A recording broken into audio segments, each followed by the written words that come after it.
Namaste and good morning, everyone. I'm Nishi Verma, Research Program Officer at IMPRI, Impact and Policy Research Institute, Prabhav Evam Niti Anusandhan Sansthan, Nai Delhi. Extend my heartiest welcome to you all to IMPRI #Web Policy Learning. We are here on last day of 3-day online certificate training program on Women-led Sustainable and Decentralized Water Resource Management, a multi-stakeholders perspective. This training program is being organized by National Institute of Disaster Management, Ministry of Home Affairs, Government of India, in collaboration with IMPRI Center for Environment, Climate Change and Sustainable Development, New Delhi.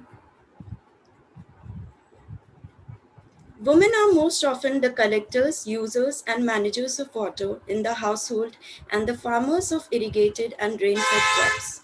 Women have consequently accumulated considerable knowledge about this resource, from its quality and reliability to acceptable storage methods.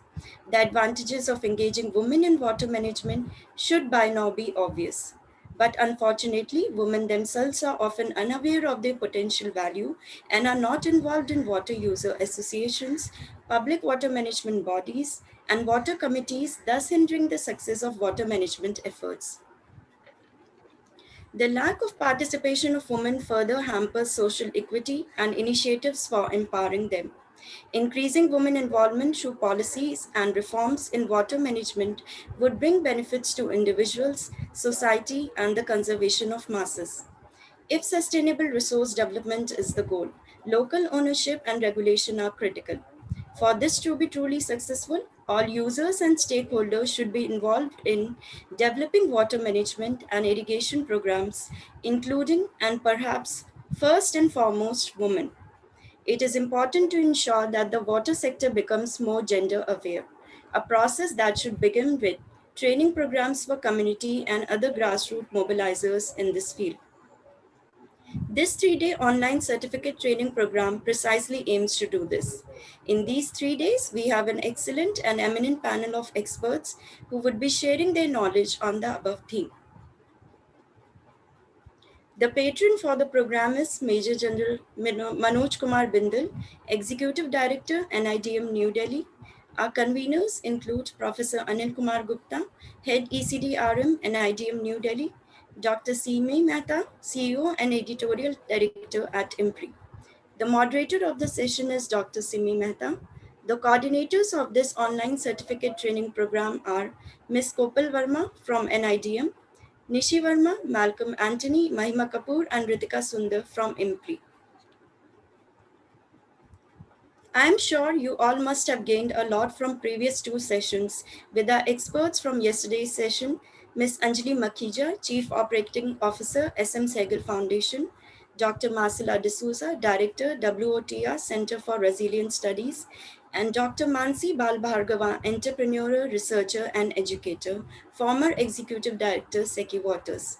Also, Mr. Ranjan K. Panda, Waterman of Orissa, Convener, Water Initiatives Orissa, and Professor Varsha Khandkar, Faculty Marketing, Indian Institute of Management, Nagpur. And before starting today's session, I would like to share with you the housekeeping announcements once again. Please join the meeting on time and ensure at least 80% attendance on the 3-day online certificate training course for obtaining certificates. There is allotment of 15 to 20 minutes for question and answers after each lecture by our eminent experts, and the questions will be moderated by Dr. Simi to ensure that they are answered in the best possible way. Hence, please feel free to write your questions on Q&A box only and not on chat box, posting it by your name and not as an anonymous attendee. Also, please keep the questions precise and refrain from making any general comments to save time and learn more from this certificate training program. Now, I would like to introduce you to the first speaker for the session, Mr. V.R. Raman, Head of Policy, WaterAid India, National Convener, Public Health Resource Network. Mr. V.R. Raman is a public policy expert with over 25 years of experience in multiple human development sectors. His involvement has been into research, advocacy, administration, implementation, and teaching of various aspects of public policies and programs in different states of India and globally associated with government agencies, large-scale programs, civil society groups, and academic institutions. He is currently working as the head of policy with WaterAid India. He is also the national convener of the Public Health Resource Network. Community-based water resource management is an area that he has worked across states. I welcome you, sir, to IMPRI #Web Policy Learning. We all look forward to learning from you, and over to you. All right. Thanks, Nishi, and also Simi, Dr. Simi, Dr. Arjun, and all others here.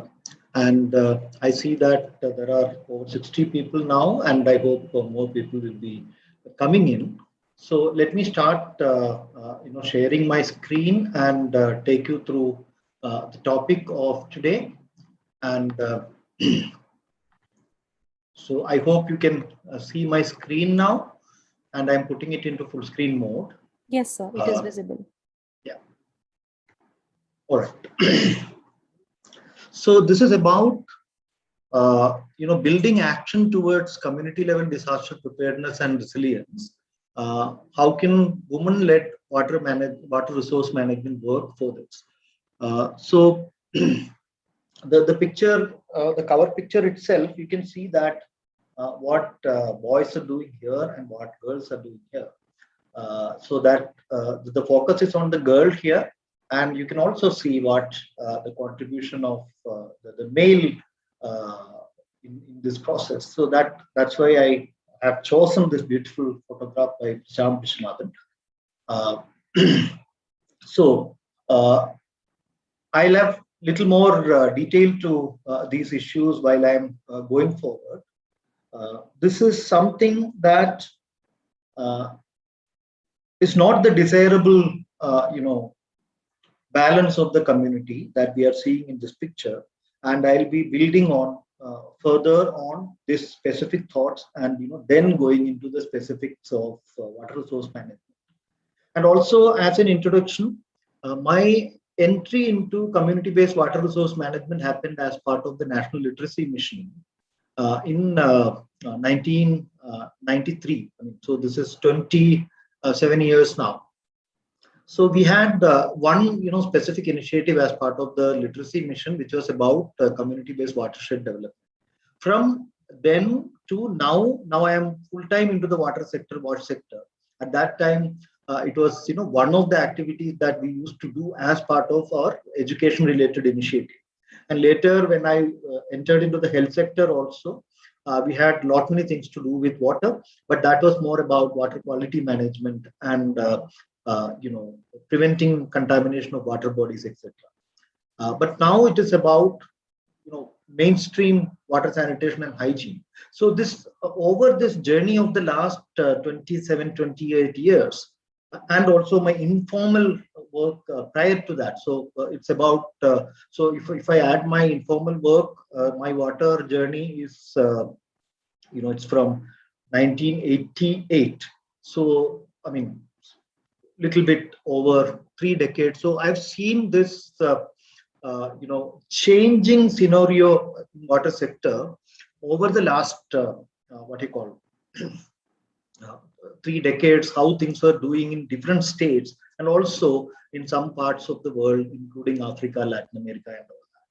So this session will bring in some of those elements, because it is a overall 30-minute kind of presentation, and then rest of the time we will go for discussions and question answers. Even that 30 minutes, I would like to reduce and go for question answers and discussion as it is required. Unless there are sufficient questions, then I'll elaborate on some of these things till the time. This is the time is as I understand is till 11:20, and the next session will start probably at 11:30 or something like that. So going to this, generally in an online session, if it was an offline session, I would have definitely gone for physical competitions, but I can only narrate at this point in time, and all of you cannot join this competition. So one of the thing is, we used to do generally a competition in many of the sessions about water. One competition that we used to conduct is about fetching water. So if you can, I mean, I can only narrate. I mean, that's a limitation. So it is something like, teaching you swimming online. So this is, you can only feel it. Even, induce you to, the specific situation may not be sufficient because of only voice and my face is available here. So if you have to, just think about for a moment, if you have to fetch some 50 liter of water at one point in time, 50 liter of water, one point in time. So it can be, 2 or 3 vessels. One can be put on your head, one can be on your right hand, and one can be on your left hand. Sometimes, one can be, you can keep your body to support it, so not necessarily you are hanging it on your hand, so you can keep it. So how long can you walk with that 50 liter of water? If the 50 liter of water is close to 40 kilos of weight, so how long can you walk? And is the question that each one of you need to think about. And then I'll add the reality that many women, few men are exception, few men also, but mostly done by women. Many women in the mornings or in the evenings walk kilometers of distance with that much of weight kept on your head and their head and their hands. So that is where this competition we had designed. So in the last World Water Week in Stockholm, it's going on now this year. So we had this competition of fetching 2 buckets of bringing 2 buckets of water for some 200 meters of distance or something like that. So in that we found that many of the people were not able to do that, but many women in our rural locations, even in some urban locations, are continuously doing that. So the second thought that you need to make about is, how is water conservation? Because women are into the difficulties of fetching water. They know exactly the value of water, which quite often in the patriarchal society, wherein men are having a lot of privileges and women are having lot of restrictions. So this restriction and privilege kind of push the in between the restrictions and in between the responsibilities. Women are well educated and women are well experienced about preserving natural resources much better. So I'll come, my next slide will further justify what I'm trying to talk. Many of you may get a feeling that I am also reinforcing that responsibility of women. I'm not doing that. What am I doing will come in the next slides. So water conservation at home, wastage of water at home, who are responsible, we can definitely point out it will be mostly men folks or the male folks. And conservation of water happens because of mainly women and girls. And if you look at various leveraging equipments and inventions that has been happened, most of them currently, even in the scientific world and the technology world, space for women is very limited. Because of that, most of the inventions, most of the designs, including the places that you may be sitting at this point, including the mobile phone or the laptop screens that you are looking at, including the chairs that you are sitting or the benches that you are sitting, including the rooms that you are there, the toilets that you are using, and various other things are mainly, with exceptions, designed by men. So they only understand the kind of what you call the male understanding of the usage of things guide the inventions of the leverages. That may be the reason in the bringing of water, other than the water motor which pumps up, and the what you call the wheel that we use to fetch the water, and the rope and the bucket.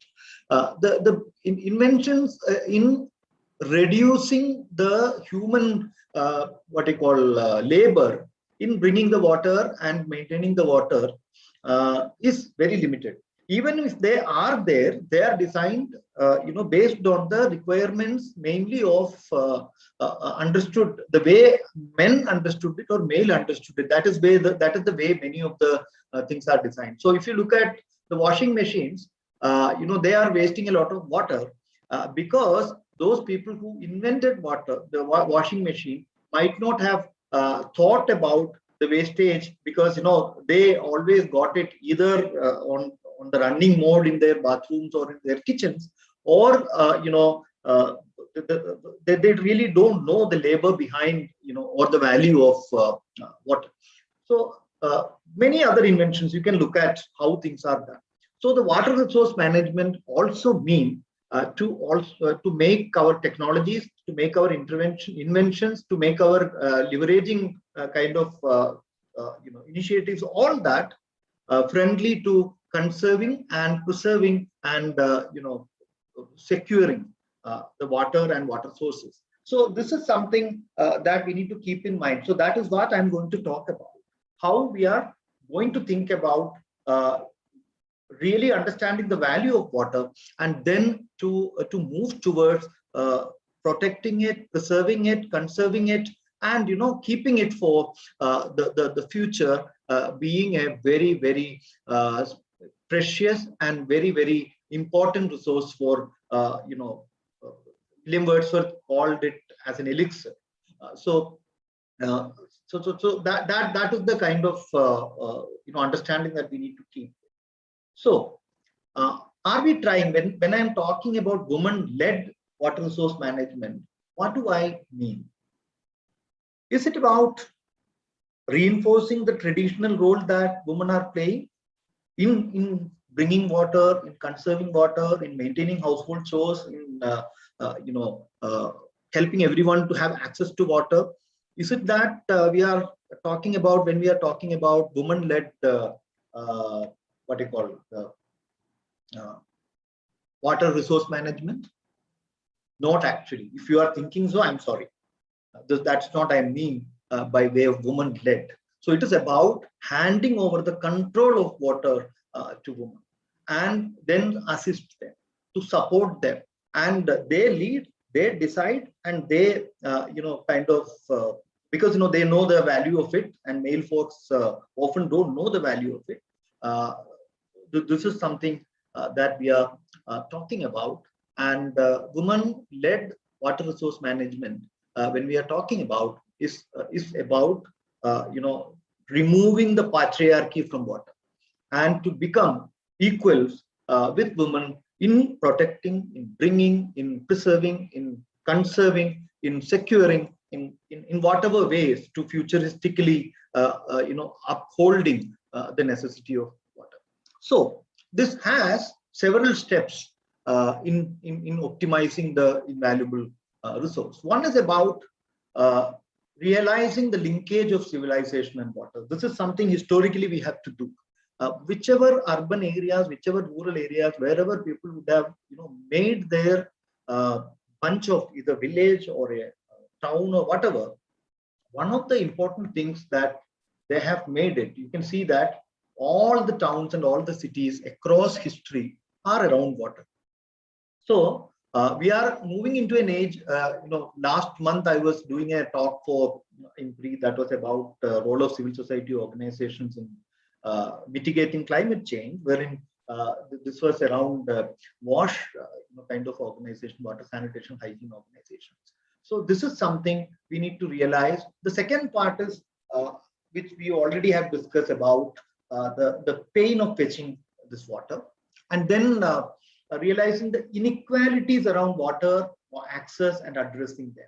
So that is something, at the village level or at the urban level, who is getting water in sufficient manner and who is not getting water in sufficient manner, and what is that minimum requirement, and who is completing that minimum requirement and who is not getting that minimum requirement. This is something that we need to really, really understand.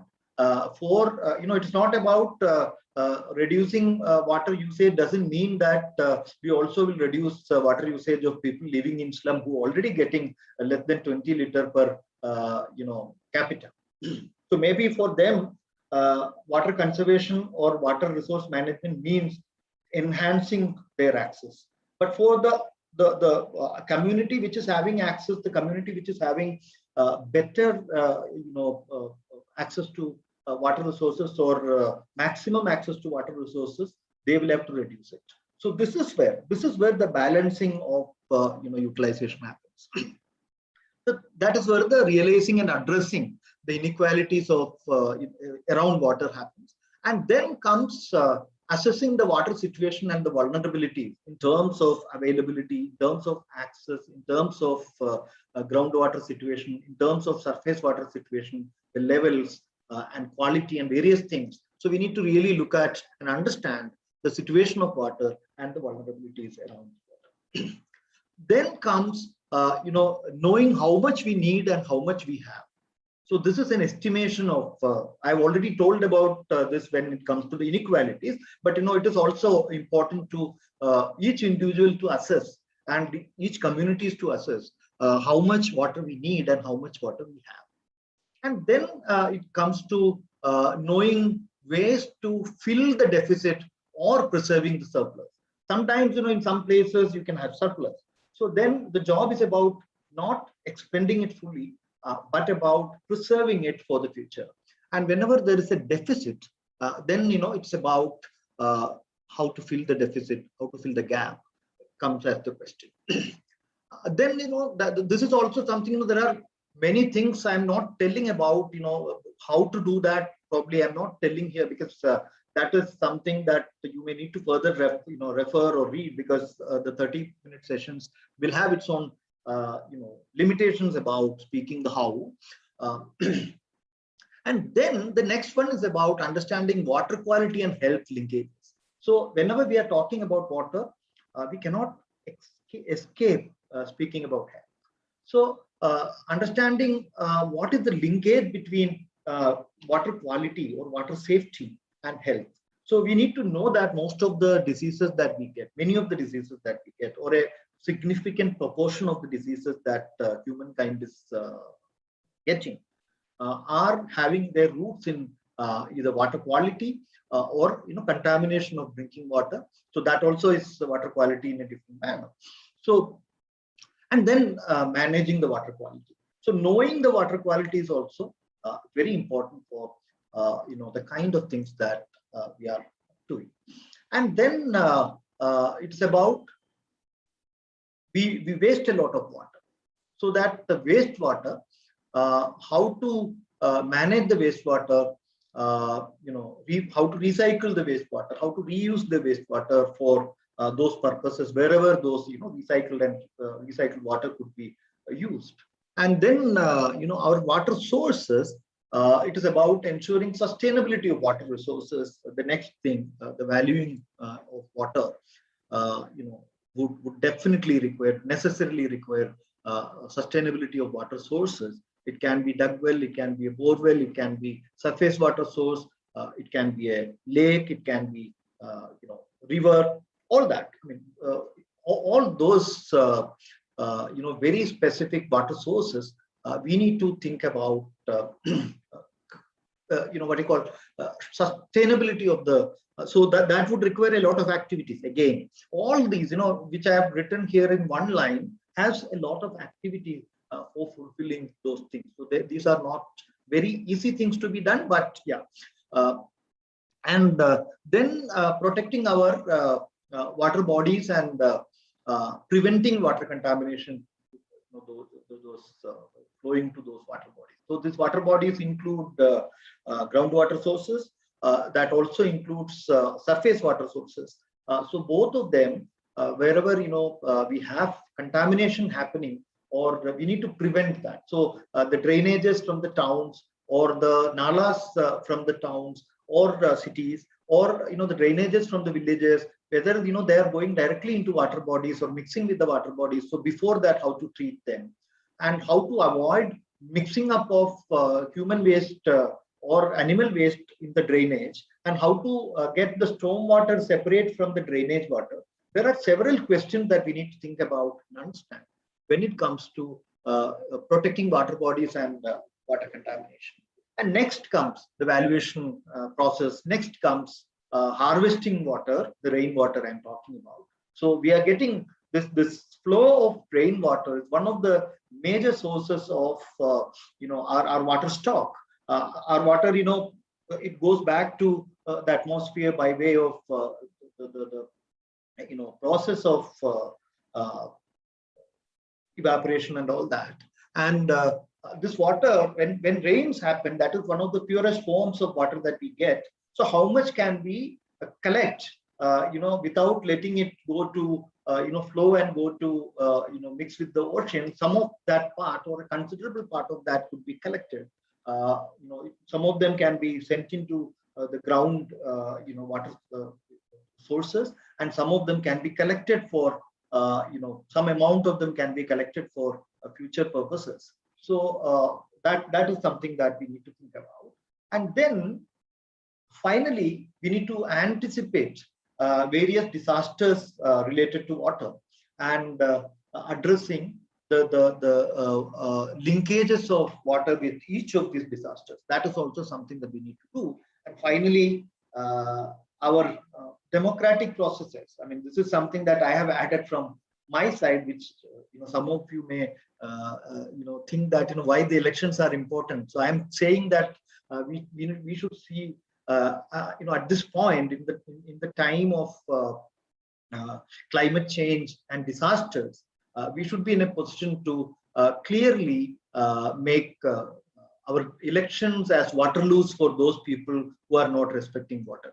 So the leaders who should emerge from the democratic processes should be respecting water. That's what I'm trying to say. Waterloo was the war that the French and the specific war, the Denmark place, Waterloo, is known for the defeat of Napoleon's power.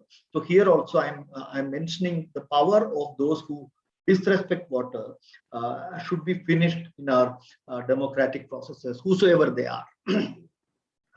So here is where again women-led becomes important. I think the moment our local bodies are mostly led by women. Currently, the reservations are only up to 50% in the rural local bodies and urban local bodies. But beyond that, we don't have even reservations for women. Many men sitting here may be upset about my open kind of advocacy for women-led. I mean, I'm not only talking about water resource management. I'm also talking about women-led democracy. So many of you may not be agreeing with me, but knowing how women are able to lead the processes, or seeing the history, seeing the kind of experiences around, I think I'm quite convinced about woman-led world rather than a male-led world. But of course, while I'm saying that, what I'm advocating for is the equality and harmony. It's not about domination. It's not about male domination replaced by female domination. It's about female-led, balanced kind of leadership that I'm talking about. So here, these are the key things that we need to have in terms of valuing and optimizing the invaluable elixir, what we call as water. Now, what does it mean, in terms of practice? So I can put a lot of theories about valuing the resource of water, etc. But when it comes to the practice of it, so I am putting up one experience of something we call as Jal Chowpal. But there are, at the end of it, I've written, I'm not here to market what WaterAid does for its, various programs. But I'm giving the example of WaterAid, initiatives because I know them well. I have been part of it. Notwithstanding the importance of various other initiatives that other organizations have started. There are many examples of similar nature, that you can look at. One is the Jal Bandhu network in Orissa, that the Pani Panchayats, the Pani Samitis in Gujarat, and several such democratic platforms are available for water conservation. But what I am talking about, here is about how to center those around women. not to add to their responsibilities and burden, but to actually respecting them and to support them in the initiatives of reducing the water footprint, and also to futurizing and sustaining the kind of water resources and utilization. So here, one is, first step that we have done is about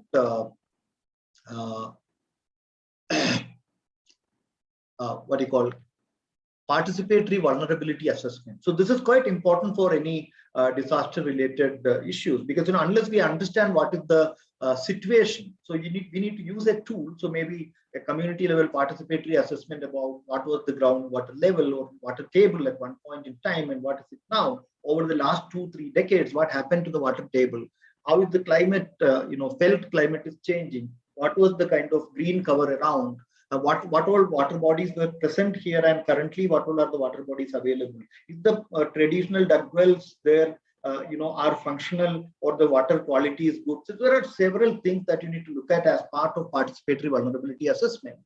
And then in that process also women has to play a major role. And then developing an understanding of participatory understanding of what is in that specific locality, the gender roles in water, bringing water, managing water, using water, all that, and then to make a balance, distributed balance between the gender roles, and then going into community level water budgeting and planning, wherein one has to really understand what is the kind of amount of requirement of water in that specific area for various purposes. There are tools for doing this. These tools and these notes are available in WaterAid websites if you want to look at them. So the specifically for from drinking to bathing and cleaning to washing to to agriculture to industry to animal husbandry, to various purposes, including mitigating fires, or to have a reserve during drinking water reserve during floods, or a drinking water reserve during droughts. You can plan lot many things under this budgeting, and then within that, like the financial budget happens, you need to have the revenue side and also the expenditure side in similar way. Where from the water is coming and where are you going to spend the water? That kind of a understanding needs to be made at the community level, and then look at the deficit, and then try to address how are you going to look at that deficit and address that deficit, and then go into joint water conservation, augmentation, regulation, safety initiatives, source sustainability initiative, harvesting initiative. All that will become part of the next step. And then it goes to convergence of various government schemes for taking the benefit, utilizing the benefit of those schemes for addressing the water related issues, and finally gaining support from the block level administration, district panchayats and district level administration in terms of towns and census towns and all that. Also the same way the urban development and housing and urban development departments at the state level, how to attain and augment the support from these departments. So this experience I'm talking about, we started this in Fatehpur district of Uttar Pradesh as a pilot experiment early, and then scaled up across Banda district. Close to a large number of panchayats and villages has done this. And then in the water quality affected areas of Gaya in Bihar, we tried this. And this process actually empowers people, makes them to own up and understand the water related requirements, water related the ways for addressing those requirements, augmenting the water availability, and conserving water, preserving water, budgeting water. All that happens. So as I told, there are several other types of things also. So now I am about water sanitation linkages, and water safety is another area that we need to talk about. While so the one example is from Jharkhand, wherein the women leaders, the Jal Sayyas and women leaders are now helping to improve the toilet technologies over there. I don't know how many of you are aware that the toilet substructures can cause water contamination if they are not having horizontal and vertical safe distance from the aquifers or water bodies. So that is something to look at. So when we did a study recently, WaterAid has done two studies. Both of the studies has very clearly said that close to 1/3 of our toilets can potentially, create water contamination. The newly constructed, there are 120 million newly constructed toilets. Overall, we will have around 200 million toilets across India, put together the towns and the urban and rural areas. So within that 2000, we can definitely expect that close to 7,000 or so, 70 million toilets or so can potentially create water contamination because of their unsafe distance, either horizontal or vertical, from the water bodies. This is also something, terrain appropriatedness. Each terrain has its own vulnerabilities. Whether it is hilly terrain, it is a desert, it is a riverside flood-prone area, if it is a black soil area, if it is a hilly terrain, all these will have its own kind of vulnerabilities, and we need to think about whether any of our development initiatives are causing water contamination in those places. So we need to correct those erratic toilet technologies, and we need to do stormwater management in a way that it's not getting contaminated while going to the water body. We need to also think about treating water before they merge with water bodies, whether it is grey water, whether it is drainage systems, whether it is fecal sludge. The contamination of water bodies needs to be stopped, and then we need to use appropriate technologies for water purification and water quality, because the ROs. I don't know how many of you are aware, the technologies that we are mostly using and publicized by some of the very popular people's representatives and sports persons, etc., are actually causing a lot of water waste, and also the water wastage from RO quite often, wherever the TDS is high or contamination is high, the wastewater from the RO is carrying highest quantities of those contaminants in those small amount of water, and that is going back to our soil, which is going to add to the water quality problem that area is already suffering. So this is something that we need to understand while using technologies, by adopting technologies, how to also look at the technologies are also appropriate for addressing the water safety and security. So these all are issues that we need to educate people, we need to mobilize people, we need to bring people wherein women can play a major role, as I told in the Jal Chowpal experience. So within that, disaster preparedness and resilience around water. So we need to realize potential disasters for the locality and their connection to water. We need to plan and prevent mitigation measures. Prevention and mitigation measures. We need to plan safety measures and protected reservoirs for whenever a flood or another disaster is happening, including pandemic. Currently, we are into a disaster of a pandemic. So hygiene is important. So how would you preserve water for hygiene? It's a question that we are addressing now. And the forming groups and allocating responsibilities led by women, I need not to tell that. And preparing the communities for looking at these issues, and setting up institutional support for these groups so that they sustain their work. So this is how the process can go on. So I am now stopping at this point, for any questions and any specific discussion that you want to have. Over to you, Srini, now. Thank you. Yes, thank you very much, sir. Very interesting insights have been presented, and specifically when you started with the competition, I'm sure had we been in a in a physical mode, it would be very interesting for all the participants as well.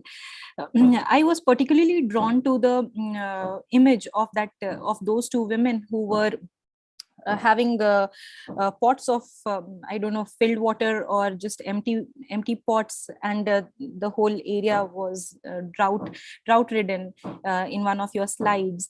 So I can just understand how long they would have to travel. This one to at least fill even half a pot of water. And similarly, the irony is that you have excess of water in the image below. So rightly said that how much is available and how much do we need. Does this also bring into the picture the question of equity? There are challenges in terms of climate change that is happening is going to be both water scarcity and water in excess.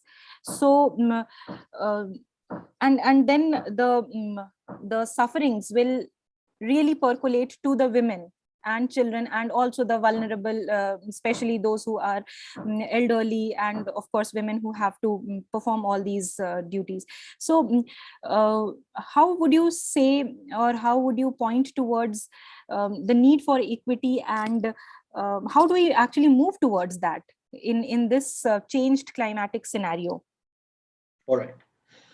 This is something practically, I can only talk about how the beginnings can be done, because this is an unexplored area, because we talk a lot about equity, but actually operationalizing equity in our mostly inequitable societal forms.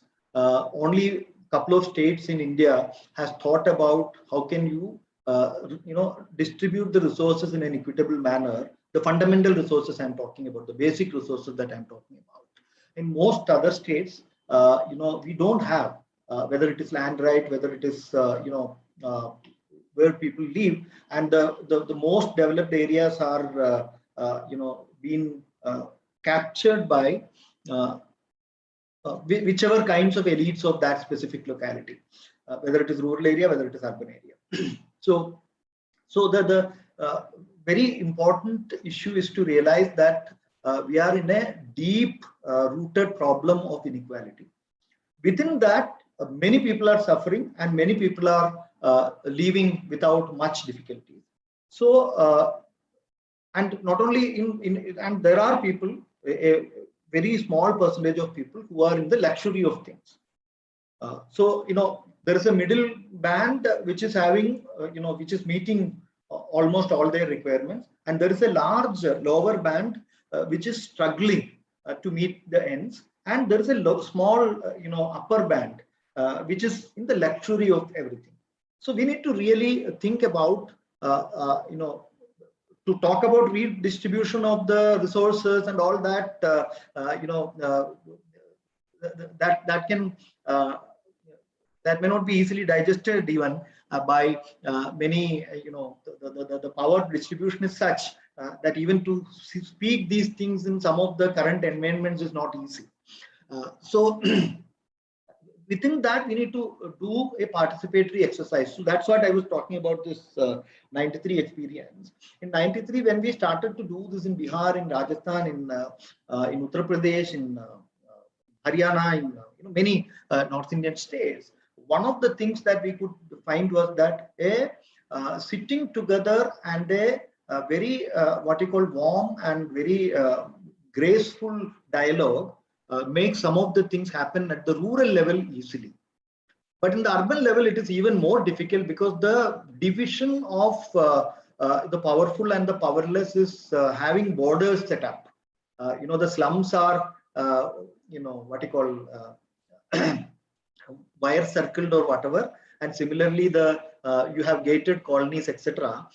So in the urban area, to have a common dialogue and to have a kind of harmonic kind of understanding of distribution, redistribution is relatively difficult. But in the rural areas, this happens in a way that some people still may have their problems and they may try to stop it, but the majority of the people, what I have found is, the moment women start to speak in these meetings, and the moment women start to realize that the way to speak and the ways to win is slightly different from the routine ways that they do, they start to actually win the game. So this is something that I have continuously over the last 3 decades or whatever, I have been continuously seeing that this negotiation can happen at the rural level, and people start to understand, people start to see these people who are left out, who are marginalized, who are cut off from the mainstream, who are staying in on the other side of the river, who don't even have a bridge to come out, those kinds of people. So people start to talk about them. That is the beginning. Once they start to talk about them, once they are identified, slowly and steadily solutions are thought about, and at the community level there is nothing where you cannot have solutions. If the community sits together and thinks, solutions are coming out. So that is what is the experience, and women specifically can understand the voice of the other woman. Although the overall propaganda is different, but what I have seen is that once women start to realize the problems of other women, the self-help and the internal help measures start to initiate. And generally, what has been seen is that when women initiate support measures for others, that becomes the community support measures. I would like to stop here, though there is a lot to speak. Absolutely, sir. I totally agree, and especially since you are on this slide still. So, reinforcing of the traditional role vis-a-vis handing over control of the water resources. I think mass media and even the entertainment world has to also play a proactive role instead of, there are several songs and Bollywood and all regional songs which really reinforce this whole tradition of pani lene ke bahane aaja and all those things. They are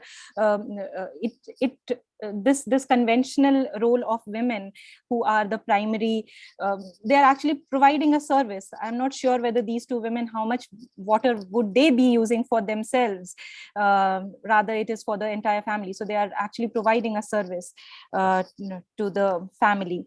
And also about Jal Sahiyas that you had mentioned, there is in several areas there is a long pending demand for at least a decent income, decent honorarium actually, and making their work regular, and having proper uniforms and government sponsored life and health insurance. So there is so much to ask, but still ask as in their genuine needs, and vis-a-vis the kind of things that we are expecting out of them to perform the work that we are expecting out of for them to perform. How can this be reconciled? See, one thing is that our local bodies currently, whether they are gram panchayats or block panchayats or the district panchayats, are yet to understand and assume what are their powers. When we say government, quite often the picture of a gram panchayat or the block panchayat or the district panchayat is not even coming to our mind. So we are all reliable on the state or union government when it comes to government. So many of these things, what you said, if you are able to make the resolutions within a Gram Sabha for providing those women who are actually putting a lot of time that is important for their livelihood, and they are losing that time and putting it for the community, how to compensate them, how to support them, how to protect them, can be made as an important question within the Gram Sabhas itself. And the monies that are available within the realm of the panchayats or the block panchayats or the district panchayats,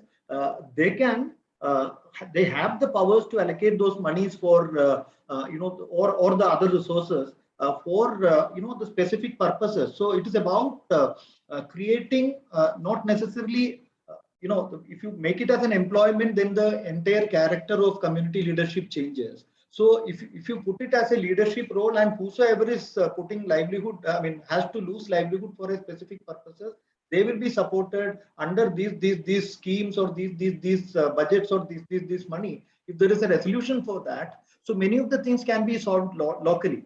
Kerala has put up a lot of examples about how the 73rd and 74th amendment can make the local governments really function in a way.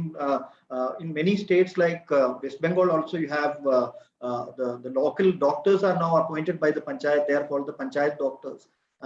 So nurses can be appointed. So why cannot we have a human resource for water? Not necessarily permanent employment, but whosoever is performing that role, how can they be compensated, supported? We can actually think about newer ways rather than the traditional ways. Right, sir. So since you mentioned Kerala, there is a question asked by Vel Murugandi. What are the states in India doing equitable distribution of water? So does Kerala stand first as a success story, and what are other successful examples? See, when it comes to equitable distribution of water, I will not currently put Kerala into that. In equitable distribution of land, Kerala will definitely come in. But when it comes to water, Kerala has to yet reach there. Because, Kerala's traditional water support is, based on the household level dug wells. And many houses are there with very small amount of land with them. They may not be able to get a dug well, made in their land area. So they will have to either go for the pipe water connection, which is not universal yet in Kerala, or go to a public stand post. So for that purpose, I think Punjab's efforts, or the kind of things that some of the Orissa districts has done, or the urban Orissa has done recently. Urban Orissa, I don't know how many of you are aware that water has been within the policy. They have made water as a universal right of the people. So including for the urban poor, and 24-hour, potable water is flowing in some of the cities of Orissa, and they are making. They have a institution, utility institution that has been set up by the Urban and Housing Development Department. So I think when it comes to water, the states, the leading states are different. But of course, Kerala is doing, all panchayats are now starting to do under Jal Nidhi and various other programs. Jal Jeevan Mission is set to pick up there. Yes, yes. So yes, one of our audience attendees, Kalyan Dash, mentions that it's in Puri. So yeah, thank you for sharing. And he has a question also about, can wash credit financing be introduced to ensure that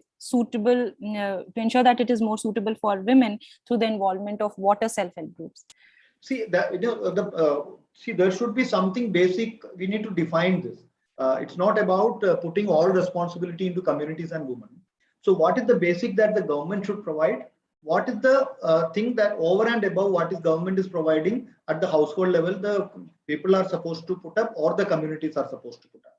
So, the role of government and the role of the role of government and the role of what you call the local bodies and the role of people. If you define that, then in the third one comes the credit financiers, or other kinds of things. Loans are one thing, but how can we find some kinds of self initiatives also is something that we need to think about, not only on returnable kind of loans. That can be one source of it. We need to also think about other ways of, like the NREGA scheme. If people are able to provide labor from their side, that should be seen as a resource and input. So some of those, we need to see not only monetary things, but also in kind of things what people can contribute, and then make the economy a kind of a larger kind of pool, wherein credits comes in, people's labor comes in, government investment comes in, and what is seen as the basic is enhanced as the whole requirement. Sure, sir. Thank you so much. Very interesting, and we really learned a lot from you. I'm sure all the participants did learn as well, and we'll let you know if there are more questions that comes up, and we can take it from there. Thank you so much for your time this morning, and we wish you a very thank you so much. Thanks everyone who were there in the session. And if I am unable to answer some of the questions, I have given my email ID and all at the end of the slide. So you can reach out to me and I'll try to. Yeah. Sure. Thank you so much. Thank you, sir. Thank you. Have a good day. We are really grateful. Yes. So, Nishi, over to you. Yes, ma'am. Thank you, ma'am. I would like to introduce you to the next speaker for the session, Mr. Tikender Singh Panwar, former Deputy Mayor, Shimla, Senior Visiting Fellow, IMPRI, New Delhi. Mr. Tikender Singh Panwar is former Deputy Mayor, Shimla. He is National Convener, NCU, National Coalition for Inclusive and Sustainable Urbanization, and Visiting Senior Fellow at IMPRI. Being deputy mayor of Shimla, he was able to create a vision with the development plan that speaks about inclusive growth, greater planned social infrastructure, and making not just the city but the citizens resilient. A model for democratic decentralization was being developed by strengthening the ward sabhas and empowering the ward committees. He was also a member of the National Task Force in the country to review 74th Constitutional Amendment, which speaks about decentralized governance. Welcome, sir, to IMPRI #Web Policy Learning.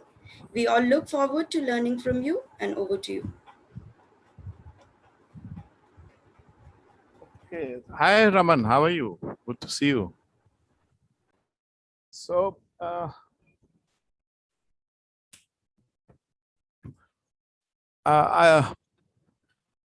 thank you for inviting me, but I'm really clueless. I mean, what do you want me to speak on, Nishi? Sir, it is the role of women in water management. My God, I think that Raman is the best person. I mean, why do you want me to speak on that? So Mr. Raman has already set the stage. So it is up to you to take it forward as a policy maker and your perspectives. So yeah, I think women play a very important role, and especially after the challenges that we are witnessing. I don't think that there is any second opinion. I mean, why it is important.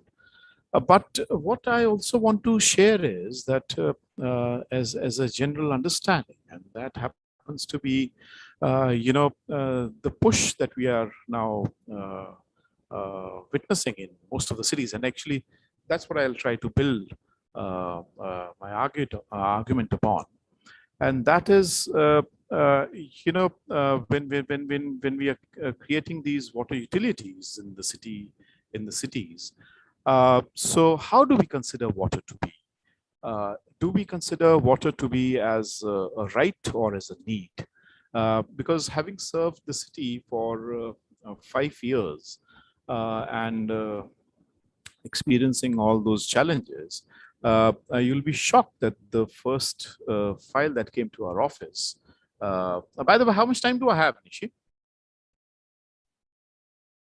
30 minutes, and then we'll go on for question and answer. That's more than enough. Yeah, so I think the first file that came to our office, in 2012-13 was to privatize water, and I mean, this was something beyond our comprehension, because for the simple reason that all through our lives we've fought on the streets, against rampant privatization of water utility, and then all of a sudden you find you in the process of privatizing water was like really a big challenge. So yeah, I think why I'm bringing this to the fact is for the simple reason that and that's why I pointed this out. Do we consider water as a need or a right? Because if we consider water as a need, then there are multiple players in the market, and the multiple players would actually do the needful to provide water. I mean, but if it's a right, then the right accrues from the state, the structure of the state. And unfortunately, what has happened in the last, say, 3 or 4 decades, is that there is a slow but a transformation from this important understanding, this important aspect. And the 2 examples that I would like to cite, and the first one happens to be, from Simla, and another one from Leh, where I was responsible into the kind of preparation of the vision document for Ladakh. Now, there are 2 aspects. The first aspect happens to be when I say water is a right or a need, because this transformation has taken place, as I told you, in the last couple of decades, and you will find that actually this also happens to be when I view this from the city perspective. Actually, how cities have transformed. One of the aspects happens to be that appropriation that is taking place in the cities. And this transformation, which we in political economy used to call a use value, like for example, water is a use value. So if water is a use value, then there is a certain kind of right that that exists in the society. And as a citizen, I am supposed to get that legitimate right vis-a-vis the state. Ursula Hughes actually has documented this very large transformation that has taken place from subjects and objects that were considered to be use value for the society and for individuals, getting transformed into exchange value. Now, Samir, what does that mean in simple terms? In simple terms, it means, take for example, health, take for example, education, water. Okay, so these were considered to be use value, or let me be a little more philosophical. Take, for example, the painting of Mona Lisa. I mean, it may be worth billions for you, but it may be worth nothing for me. So it has a certain kind of use value. You can't commoditize it, but it simultaneously it has a huge price attached to that. So there's certain things which has use value, which you cannot commoditize, but there's certain things which has an exchange value. So Ursula Hughes has been able to actually document it internationally and saying that in the last 3 decades, what has happened is there is a big transformation that has taken place. And this transformation is that certain objects which were considered to be use value for the society have been transformed into exchange value, which means their commoditization has taken place, which means that their this phenomenal wealth that has been appropriated, and in the process of capital accumulation. When I say capital accumulation, I mean there's no problem with capital accumulation because it's a capitalist economy that we are living in. But these are certain areas which were considered to be, I won't say sacrosanct, but something that is quintessentially important for the people. Likewise, nature. So how do we consider nature to be? So in this period, we also find that there's phenomenal kind of intervention on natural assets, where the natural assets have also been commoditized. And it's not a big surprise, not a big shock for us, that the carbon emissions and when we talk about water, I think it is important for us to understand that water happens to be one of the important when we talk about water. I mean, we can't just miss out climate change. I mean, because that has a big impact on our water resources and on our water sources. So, and why I'm bringing out this time and again, this 3 decades transformation from use value to exchange value, it has not just happened in education, it has not just happened in water utilities, not just happened in health and others, but also into the nature and natural processes. And in the last 3 decades, if you see the carbon emissions, there's a 50% increase in carbon emissions than what has happened when we evolved on Earth, so just in the last 30 years. And the contribution of 20 companies, I can name those 20 companies, just 20 companies, is almost 33%. That is a big challenge, okay? So when we talk about climate change and we talk about sustainability and gender as an important element, I think these are certain areas which we cannot miss. Why? For the simple reason, because there is huge amount of equity that has existed. And in the last 3 decades, this inequity has further widened, not just amongst the rich and the poor, but also between different sections and different layers of the society. The marginalized and the women have been severely affected. Coming back to Ursula Hughes, why I'm saying Ursula Hughes? Because she has pointed out that the 20 big transnational corporations that were mainly into finance capital have actually switched over to services, to utilities, and that's why you find there's a large push for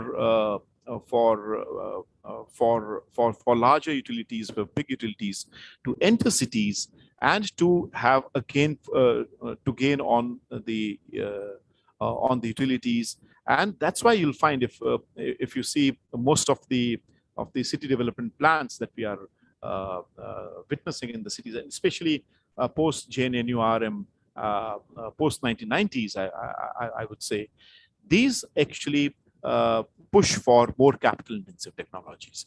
So there is a larger push from global capital to shift our conventional form, our conventional wisdom of the way we were running our cities, and water utility happens to be one of that important area. And that's why I said, is water a right or water a need? This phenomenal wealth that gets further accumulated, not just in the process of city development, city planning, but also in the privatization of water utility. And just take, for example, Delhi. Okay, we know Delhi Jal Board provides water, and the Delhi government provides water if it's less than 20,000 liters, free of cost to its citizens. But if it's more than that, then they charge. Fair enough. But I mean, have you ever got an idea that the kind of backdoor privatization that takes place through the process of purification of water through these ROs? Every year you buy, and then every year you have that operation and maintenance cost. There's huge kind of intervention in that form. Whereas if you see this the city's mandate, I mean, invariably all the cities and all the Delhi and all the Jal boards across the country, you will find it is a mandate to provide potable, adequate quantity water to its citizens. So if it is potable water, which is the mandate, then why we should have ROs or those fancy filters at home? This is actually privatization. This is abject privatization from a different angle. So, and you can understand. So the whole point, I mean, why I'm building this whole argument is, my whole point is that there is humongous amount of inequity that has actually existed in the last couple of years. And this inequity has further widened, and it has actually robbed our people from the assets that they used to have, and we have that Oxfam report, which speaks volumes about this inequity, and states that 10% of the top and the gap between 10% of the top and bottom in rural India is 500 times, and in urban India it's 50,000 times. That's the kind of inequity, and all these processes actually have led to that. City planning, health, privatization of health, utilities, privatization of utilities, the kind of cost that one has to bear on mere living and livelihoods has actually led to such a situation. Now, if that is a situation, and there's a very interesting book by The Assorted City. I don't remember the author, but yeah, there's the Assorted City, I mean, Delhi-based author who's a planner. And Suptendu Biswas, sir. Yeah. Thanks, Suptendu Biswas. Yeah, he speaks about the kind of I mean, what kind of a city we are living in, and that's why he's termed it the Assorted City, and he is actually focused on water on Delhi. Now, just tell me, Simi, I mean, why is it that you and I, we're living in Delhi, I was doing this master plan 2041 series, and you'll be surprised and shocked to know, I also learned this recently. Yeah? And when we talk about gender, I think this is an important element for us also to understand. Many of these so-called dirty nalas that we have in Delhi actually were water streams. And at one point of time, and it is not too long away, maybe 50 years or 60 years ago, people used to drink water from these water channels. And one of the villages that I visited is Nangal Thakra, where they said the neher that they use now, they can't use that water for drinking, but they used to drink that water just 3 decades, 4 decades ago. So you can easily understand what have we done actually, what have we planned. And probably Raman would have been the best person to tell you. I'm not sure, but in one of my shows, Raman and Suptendu, they pointed out that if we are able to tap 70% of the total rainfall in Delhi, then probably that would suffice almost 50 to 60% of water demand and need of Delhi citizens. But you know what we are doing? We are going to Himachal, my state, and constructing a dam in Renuka, where we are actually submerging prime forest land that will be submerged, and through that dam we'll get water for the Delhi residents to quench their thirst. These are not sustainable models. Actually, when we talk about sustainable models, I think we have to revisit this whole notion of sustainability, where we say the water, because of our very erudite city development strategies, we've converted our water channels into sewer nalas. Actually, these are sewer nalas, but we'll get water from 500 kilometers or 400 kilometers away, and that is going to suffice. I actually fail to understand how that would be a sustainable model. So yeah, I think so. I think when we speak about these processes, I think it is important that this onus lies on the people, and there's certain places where the slogan of re-municipalization is taking place. But there's another area, I think, which is very important, and that area happens to be when we talk about and why I'm really focused about the capital intensive technologies. So you will have planners which will go to Renuka Dam and get water, but you won't find this as process and part of the planning process, whereby we are able to rejuvenate our own resources in Delhi. So we will go, and this is what we witnessed in Leh, and this is what we have witnessed invariably in all the mountain towns. And one of the former chief secretaries of Himachal Pradesh, the other day, he told me, he said, "Tikanda, do you know why our engineers do not design a water scheme which flows on gravity, where water flows from top and then you can utilize that water down below, though it's very cheap. I mean, you hardly have a capital cost, and then the operation and maintenance costs are really negligible." I said, "Sir, why? Tell me why." Because he said there is no operation and maintenance in that. No? So where would the engineers earn from if there is no operation and maintenance? And exactly this is what we are finding in Leh. In Ladakh, if you go to Leh, you will find not very far away, but 15 to 20 years ago, the water channel that flows in the Leh town, and that's that water people get from the glacier. Okay, it's the glacier fed water stream. People used to drink that water. Okay, but instead of actually rejuvenating those resources, instead of actually targeting those resources, the engineers have designed a scheme that will lift water from the Indus. And this scheme is going to cost, I think it's already 80% done, or maybe more than that, would cost around 80 crores. And the operation and maintenance cost per annum would be somewhere around 5 to 6 crores. Whereas the entire cost for the gravity flow of water, if they had channelized it properly, treated it properly, would not have costed them more than 5 to 7 crores. Actually, that is, so just imagine, Simeon, what is it that we're playing? And that cost will transfer on to the people and onto our population, and saying, look, NRW, non-revenue water, not realizing that actually it is the design, it is the planning process, which has led to our faulty methods, and which are completely unsustainable. Having said that, I think what is important, I mean, coming back to the whole question of gender, as we are talking about, and I think it's it's already we know. I mean, we know what our gender index is, and where we have already reached.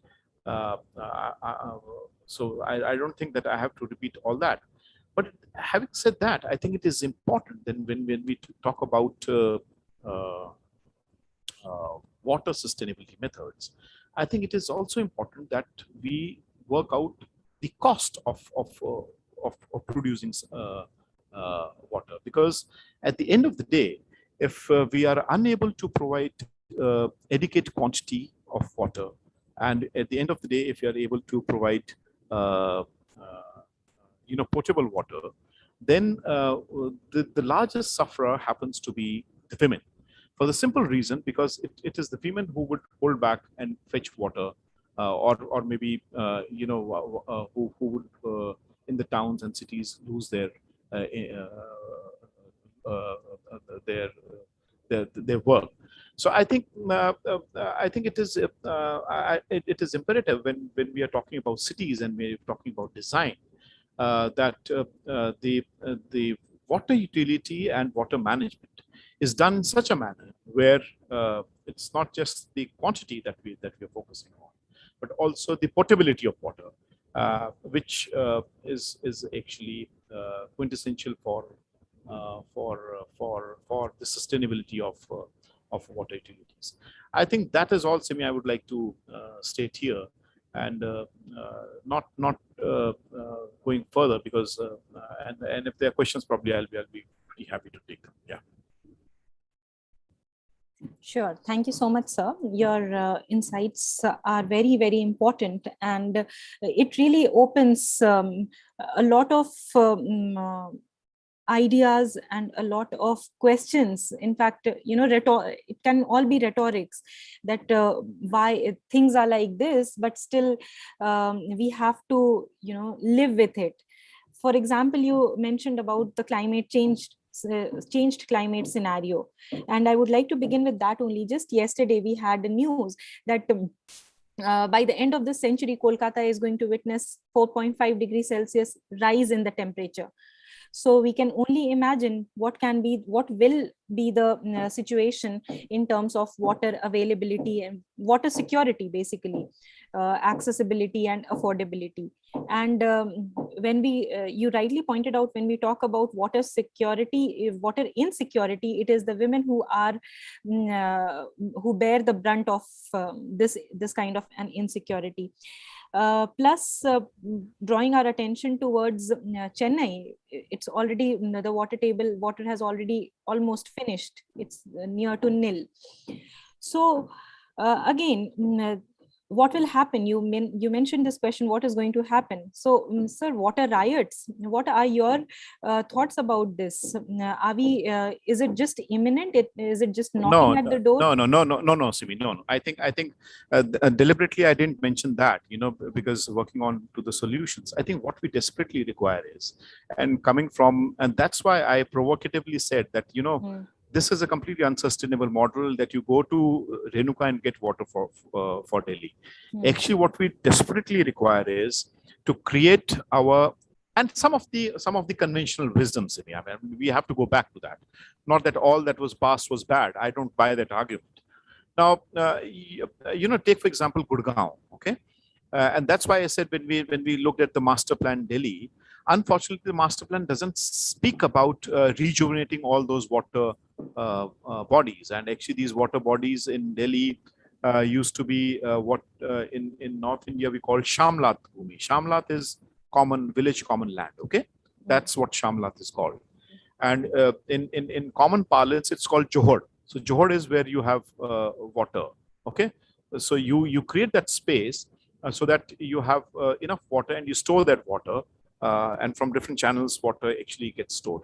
Actually, we will have to work for such solutions everywhere. I'm telling you, everywhere you have one, and that's why Saptendu Biswas, I said the assorted city. You have such places where either those places have been usurped for real estate development, or have been converted into the land use change. I think I should have mentioned that. Actually, one of the challenges for climate change also happens. There are three challenges, let me just tell you, because I didn't want to be that generic in the, so carbon emission happens to be one, I already mentioned. So therefore, we'll have to understand how we change our lifestyle and how we actually move from mere reductionism to actually something more on that. The second happens to be the kind of pollution that we witness, and the third is land use change. That's something very, of course, loss to biodiversity is another what the UN is focusing upon. But this land use change is something very blatant that we are witnessing. And water happens to be one of the important areas that gets severely affected with land use change. Now, why I'm saying so, because not just master plan to 2041 in Delhi, but also if you go to Gurgaon, there were, I think, more than 40 talabs, or what they call talab or ponds. Now, all those talabs are gone. So, even if you are able to rejuvenate that, if you are able to create those spaces once again. Maybe you just dig the field and then create those talabs once again. Take for example, Gorakhpur is another area in Uttar Pradesh where actually people have come forward for protecting their which is considered to be a town of such ponds. That is something what will be required. And tell me, it's just silly. Water from Simla or Renuka is pure, or I would say more pure than water that you get in Delhi. This is nonsense. Okay, so the point is that we have actually destructured our conventional structures that we had, and I think that is what we need to revisit. Else we cannot go back, because tomorrow what's going to happen, because that's my state. Someday when I find a contradiction brewing in between Delhi and Himachal, then I will cut your line and I will ensure that water doesn't reach. I remember this happening in one of the cities where the mayor was also BJP and the local MLA was also BJP in Uttar Pradesh. I don't remember the city because I went there for the city disaster mitigation plan. I was instrumental in preparing that plan. Varanasi or something. I don't remember the city exactly. But the MLS told the mayor very categorically. He said, "You stop throwing this garbage on because the garbage goes to the peripheral regions, and interestingly, the periphery happens to be beyond the city spaces." And he said, "We will block your trucks. We will not allow those trucks to come to our land because it's really stinking the way your garbage is." So I can do it in Renuka. And I said, "No, I won't allow you to get that water because I need first." So yeah, what you're saying is yes, definitely. So riots can't just be in Delhi, but it can happen. So the way that can happen, to counter such an eventuality is to think now. And to think now means to actually rejuvenate our resources, to get back the conventional wisdom, to actually construct such talabs, or what in modern parlance we call rainwater harvesting. Actually, this is the natural rainwater harvesting that we had, and also in the mountains, like we were able to do. That's what I wanted to point out. That we were able to actually secure and rejuvenate some 25 of our water resources. Those water resources which were either abandoned, which were either polluted, we went back, worked on step 1, step 2, step 3, and now all those water resources are working. If you see in small water streams. And actually, this is, of course, we learned from the British because that's how they created the water catchment area. So I think there has to be a holistic approach, and that holistic approach has to be mainstreamed into the process of city planning. You can't expect Delhi 2041 master plan speaking only about land pooling area, and in that land pooling you pool in your water talabs also. Then there's a disaster in the offing. I'm telling you, this is a big disaster that's going to come up. And of course, and I told you, I don't need to substantiate that women would be the largest sufferers. Sure, thank you, sir. So in the beginning of your talk, you had mentioned about the RO systems, and also how we are getting our so-called mineralized water and all those pure water at our home because of different promoters of such usage. In fact, Mr. V.R. Raman had also alluded to it in his presentation. On the other hand, you also mentioned that why should we be doing this at our individual capacities? And especially in the US and other developed countries, you just drink water out of the tap. The tap water is as pure as we can get here in terms of water purifiers.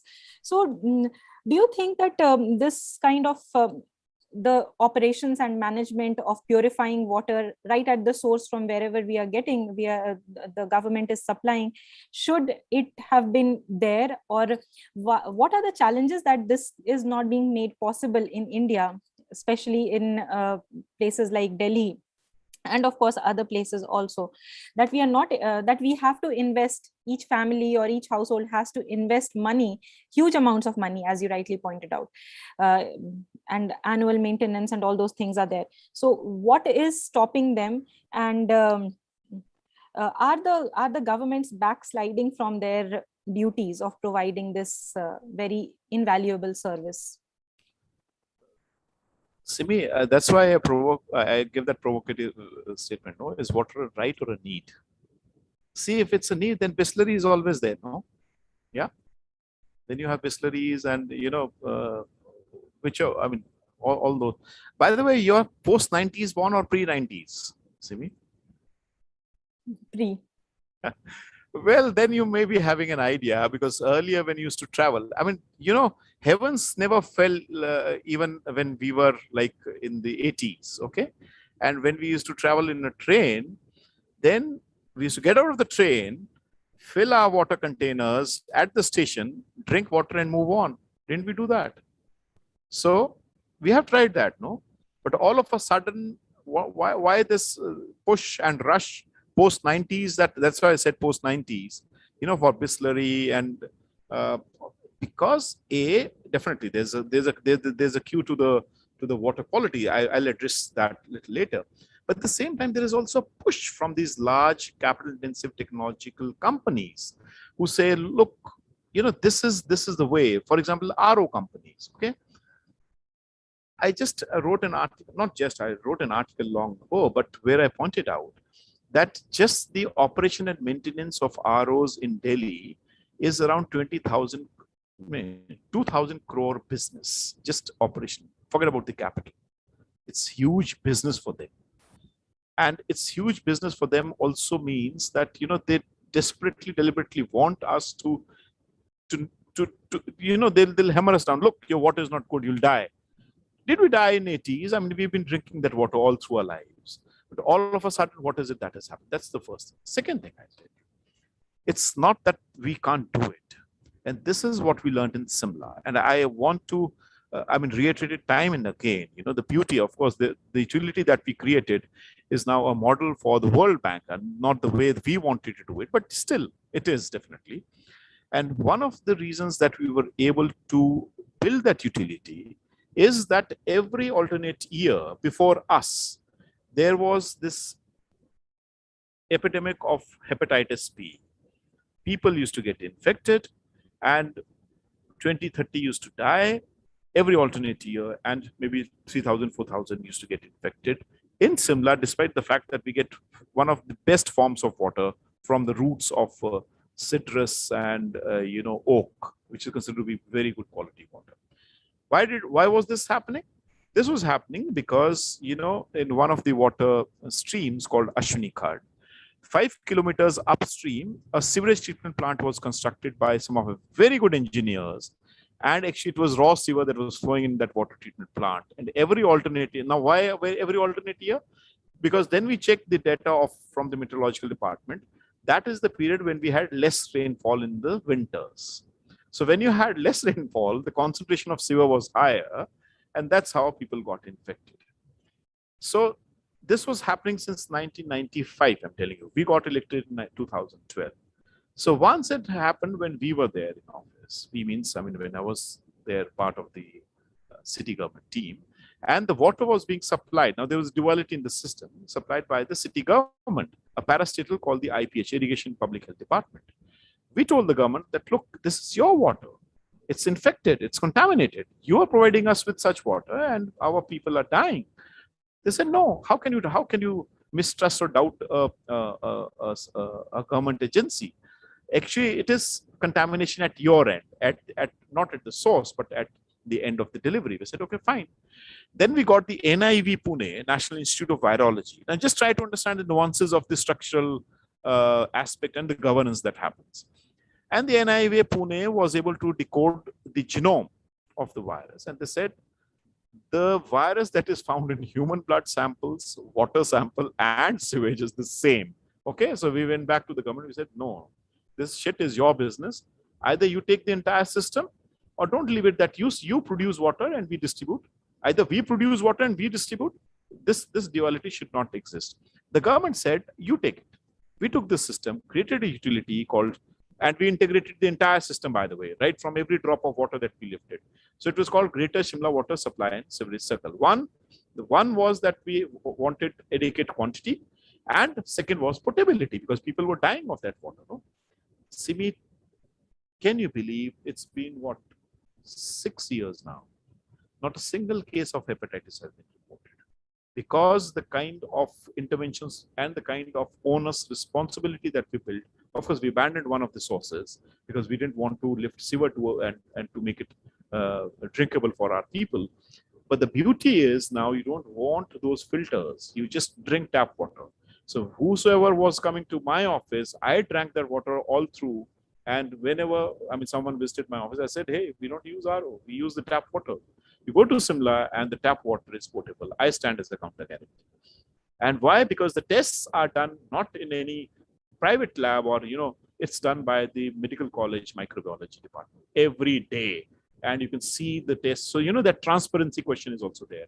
Have I ever seen those tests being done by Delhi Jal Board or a laboratory? Or is it just an eyewash? So, those nuances, those structures have to be worked out. Responsibility, and then taking that responsibility, where is transparency? It's really ridiculous to believe that we can't even provide adequate quantity and quality water to our citizens. It's ridiculous, let me tell you. But we can, at the same time, when we were doing with these episodes with Suptendu, can you believe in one part of Delhi, we are providing water, not even 50 LPCD. That's what the 135 LPCD is the requirement. No? Probably in mountains we have less. You know why? Because here in Delhi, even I have to take a bath twice a day. In Simla, we used to take once a week or maybe twice a week, because it's cold. You don't have to take a bath every day. No? So our water requirement was very less. But even if it is 135 LPCD, in certain parts of Delhi, you get 50 LPCD. But you go to Cantonment Delhi, it's 600 LPCD. Can you believe that? What is this? So, the whole question of equity in water. And of course, Lutyens Delhi is also somewhere around 300 LPCD. That's what we calculated. The point is, actually, what I'm trying to build is that it is not impossible. We require structures, and in the process of those structures, we require more transparency, greater responsibility, and maybe some proactive actions. And then we can get, we have to drink water from the tap. Why should we not? Sure. So there is a question from your part of the region where you have spoken about by Rohit Parashar. Sir, I'll just read it out to you. Sir, मैं जानना चाहता हूँ कि हिमाचल के Spiti reason में, जहाँ लोगों के पास न तो पीने और न ही तो सिंचाई के लिए लिफ्ट स्कीम है, इस क्षेत्र के लोग पूरी तरह से ग्लेशियर के पानी के ऊपर निर्भर रहते हैं, क्योंकि अब इन क्षेत्रों में बर्फबारी की कमी हो रही है, तो यहाँ खेती के लिए पानी मिलना तो दूर, पीने के लिए भी दिक्कत है। ऐसे में इन क्षेत्रों में क्या करने की जरूरत है ताकि लोगों को पीने के साथ खेती के लिए भी पानी उपलब्ध हो सके? ये तो अपने बस से बाहर है साहब। मतलब ये तो मिटिगेशन स्ट्रेटजीज की बात है, ये तो पूरा विश्व बदलने की जरूरत है, क्योंकि क्लाइमेट चेंज ये है एक्चुअली असली इम्पैक्ट जो इन्होंने कहा। असल में हम देख रहे हैं इसको ना, जो हम सिर्फ महसूस नहीं कर रहे, क्योंकि दिल्ली में तो पानी आ रहा है ना, अरे रेणुका नहीं आएगा तो टेहरी से ले आएंगे, हमारा क्या है, क्योंकि हम तो राष्ट्र की धरोहर हैं दिल्ली में बैठे। लेकिन वो जो बात बोल रहे हैं बिल्कुल सही बात बोल रहे हैं। तो इसलिए मुझे लगता है कि ये है, लेकिन और इसमें कोई सोल्यूशन तो है ही नहीं। मतलब आप क्या बोलेंगे, आप कितना वाटर सिक्वेस्ट्रेशन की अगर हम बात करें, तो अगर आपकी स्नो लाइन ही रिसीड कर रही है, एक्चुअली हो क्या रहा है, the snow line is receding. हर साल स्नो जो है वो सिकुड़ती जा रही है, और उसका बड़ा कारण है क्योंकि इनका पूरा पानी, जैसे हमने कहा, वो ग्लेशियर का पानी है, वो बरसात का पानी नहीं है। और वो ग्लेशियर अगर पिघल रहे हैं तो आप समझ सकते हैं कि उसका एक बहुत बड़ा असर वहाँ के जीवन यापन पे पड़ने वाला है। और फिलहाल ये कर सकते हैं कि कम से कम पीने के लिए जब उसमें पानी है तो बड़े स्टोरेज कर सकते हैं, जैसा हमने बहुत सारी जगह पे देखा है, ग्रामीण हिमाचल में और खासकर ठियोग के क्षेत्र में मैंने देखा है कि वहां पर बहुत बड़े बड़े टैंक्स बना के रखे हैं उन्होंने, जो मतलब और वो इसमें है हमारा रोजगार गारंटी एक्ट में बने हैं लोगों के, तो सामूहिक लेबर से वो बन सकते हैं। तो कम से कम वो थोड़ा सा सहारा वहां पर हो सकता है। लेकिन ये स्पीति के कौन से रीजन में मैं नहीं जानता, क्योंकि अभी वहां पर इतना क्राइसिस तो नहीं है कि वहां, क्योंकि अभी भी वहां पर बहुत सारा जो सिंचाई है वो उसी तरह से होती है। मतलब इसको कंडा बोलते हैं एक्चुअली वहाँ लोकल पार्लेंस में। Kanda is a flat land on the mountain top. So वहां से वो ग्लेशियर से पानी को लाते हैं। और लेकिन ये चैलेंज है एक्चुअली, इसका कोई सोल्यूशन नहीं है फ्रैंकली स्पीकिंग। ये तो लार्जर अडेप्टेशन नहीं है, तो मिटिगेशन स्ट्रैटेजी का पार्ट है। और लेट्स होप कि हम तेजी से उसको करें, नहीं तो ये सिर्फ असर जो बोलते हैं ना कोस्टल रीजन में पड़ेगा, ये सिर्फ कोस्टल में नहीं है, सिर्फ ये दिख रहा है पहाड़ पे भी कैसा असर इसका पड़ रहा है। कोस्टल तो डूबेंगे लेकिन हम भी बचेंगे नहीं, जो पहाड़ के ऊपर है उनका पूरा ग्लेशियर खत्म होने का मतलब ये है कि पूरा इकोसिस्टम खत्म होना, क्योंकि उसी से ही वहां नमी रहती है, उसी ग्लेशियर से। उसी ग्लेशियर की वजह से जैसे वो पानी आता है तो सेब होते हैं। आई डोंट नो स्पीति में सेब लगाते हैं ये लोग के नहीं, लेकिन वहाँ आलू वगैरह ये लोग लगाते हैं। लेकिन थोड़ा आप किन्नौर की तरफ आ जाओ तो किन्नौर में बहुत अच्छे सेब, इनफैक्ट नाको चांगो जो दो गांव हैं, वो one of the finest apples that we get in the country happens to be coming from these two villages, Nako and Chango. So yeah, definitely we can easily we can understand कि क्या असर पड़ रहा है. Yeah, certainly the implications are going to be very severe, and yes, and just imagine इसका असर महिलाओं पे क्या पड़ रहा है. Yeah, that's what, yeah. क्योंकि वहां पर तो हमारे मतलब हर काम स्पीति में मतलब महिला के आधार पर ही उस पे होता है। उसका मतलब एग्रीकल्चर, उसकी एनिमल हस्बेंड्री, उसका खाना बनाने से लेकर जो हमारे लोकल दारू बनाते हैं, ये सब काम महिलाओं के हाथ से होता है। तो आप समझ सकते हैं कि क्या असर उस पर पड़ेगा यार। Great. Thank you, sir. So wonderful chatting with you and interacting with you. Wonderful points that you have raised. So much to think about, and it feels that we all really need to roll up our sleeves and get into that adaptation and mitigation mode. Otherwise, it's just knocking at our doors. Yeah, so, is Arjun back in Delhi or still out? He's still out. Okay, fine. Great. So thank you so much, sir, and thank you for your time. So in fact, your views really provide the best way to segue into our next speaker, Miss Urvashi Prasad. Welcome, ma'am, and welcome, ma'am. So I would like to invite Nishi to introduce ma'am. Thank you, Tikender, sir. Thank you, ma'am. And I would like to introduce you to the next speaker for the session, Ms. Urvashi Prasad, Director, Development Monitoring and Evaluation Office, Niti Aayog. Ms. Urvashi Prasad is currently working as Director at Development Monitoring and Evaluation Office, Niti Aayog, and has been part of the core team supporting the work of the Government of India's Group 1 for managing the COVID-19 pandemic in the country. She has extensive experience in health, nutrition, sanitation, gender, and public policy. She has been the member of the task force for overseeing the implementation of Sustainable Development Goals in India and co-authored India's first voluntary national review presented at the United Nations High-Level Political Forum on Sustainable Development Goals in 2017. With over 100 publications in leading national and international newspapers, journals, and digital platforms. She has been the member of the World Economic Forum's Expert Network and an alumnus of the World Economic Forum's Global Shapers community. Ms. Urvashi completed BSc in Life Sciences Genetics from University of Birmingham, UK, followed by an MPhil in Bioscience Enterprise from University of Cambridge and an MSc in Public Health from the London School of Hygiene and Tropical Medicine. She has worked as a consultant for the World Health Organization and with the Partnership for Child Development, Imperial College London. She is also on the governing board of Partnership for TB Care and Control, India's largest TB network. She is a World Economic Forum Global Shaper. Welcome, ma'am, to IMPRI #Web Policy Learning. We all look forward to learning from you, and over to you. Thank you. Am I audible? Yes, ma'am. Okay, thank you very much. I mean, that's a very generous introduction. I really did not need to say so much, but yeah, thank you for having me here once again. It's always a pleasure to participate in IMPRI discussions. So I think what I will just touch upon, because it's already been a 3-day training, and I think you've already had some very, very distinguished speakers on this topic. So I don't know if I will be adding very much, sort of new insight, but I did want to perhaps reinforce some of the points that would have already been made, and from my own experience, and also a little bit from the policy perspective, how we need to look at this issue. So I think, from my experience, and I've previously worked prior to coming to NITI Aayog, I have worked in the development sector extensively. And most of my work was actually focused in urban slums, so the urban poor settlements.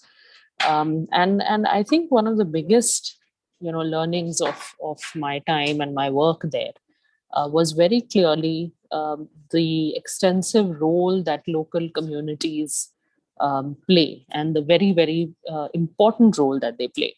Whether it's a program in water sanitation that we were implementing, or in any other area, really, ensuring the involvement of local communities, and actually more than involvement, I think the word is really ownership, and ownership from the outset, ownership at every level.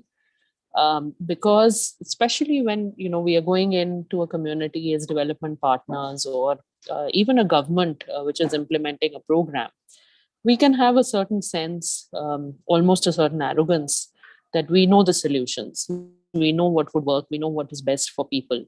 But that is often not the case. It is often people themselves who, if adequately empowered, who, if given an adequate voice, and of course these are big challenges, and I'll just come to that in a minute, to ensure that everyone actually has that voice. But if those conditions are met, then actually people sometimes come up, and often actually come up with the best solutions for their own challenges. So this is no different when we are talking of water or sanitation related issues also. Especially in a country like India, this becomes even more important, because there is no one size fits all. We know we are a very, very diverse country. Even states are like countries in India, actually. Even districts are way too big. And frankly, we have to, for any intervention or program, really think of what's happening at the block level, and even go more decentralized and look at the villages. So given this structure of India, the ownership and engagement of the local communities from the very outset in any sort of planning or design or implementation, or then more importantly the subsequent monitoring, because that is where I feel that we actually really end up lacking. To a great extent, we can implement, we can get things on ground. We have over the years even learned to do it at scale in many, many contexts. But the challenge for us is to sustain those interventions, to ensure that they continue to have impact. And local communities play, I think, in that particular context, an even more important role, because they are the ones who can give us the feedback, whether a particular program or an intervention is actually working or not working, or it stops working after a certain period of time.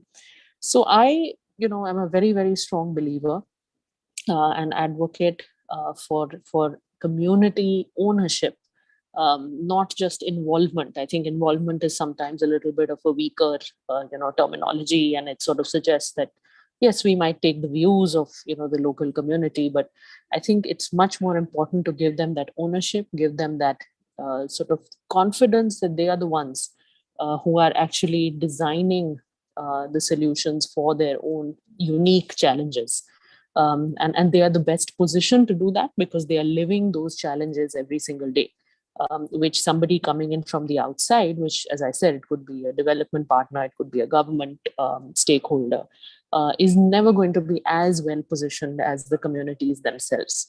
So I think that is really very, very critical. Now, of course, within that context, women do play a very, very important role. I think we have a lot of evidence which shows that women tend to be more concerned about a lot of these issues which relate to the well-being of their families, of their local communities. We've seen this in health, we've seen this education. Similarly, water is another area which very directly impacts the everyday life of a family, of a community. So these are issues that often women tend to be disproportionately concerned about. Women tend to also give a lot of importance to. If they are involved and if they are engaged in a very strong manner, again, the level of outcomes that we can achieve can be much, much better. And there is a lot of scientific evidence which actually shows that. And also the distribution of resources at the local level to these areas can be much better if we actually have women involved and women have a say. Now, of course, that is challenging and that is very, very inequitable across the country. There are parts of the country where women do have a stronger voice, and the local women's groups, the self-help groups, the other community level structures are actually very powerful and actually have a big say in what happens in those communities. But there are other parts of the country where women do not have as much of a say. They are simply not in a position where their views are heard adequately, or they are given the due importance that they should. So I think that is where, when we think about governments, we think about development partners, that is really where our role comes in. It is not, to say that we know the solutions, but it is actually to say how can we empower these local communities, how can we empower women specifically, equip them with the right enabling tools so that they can actually get their voice across, they can get their solutions across. And I think that is the role that we need to play.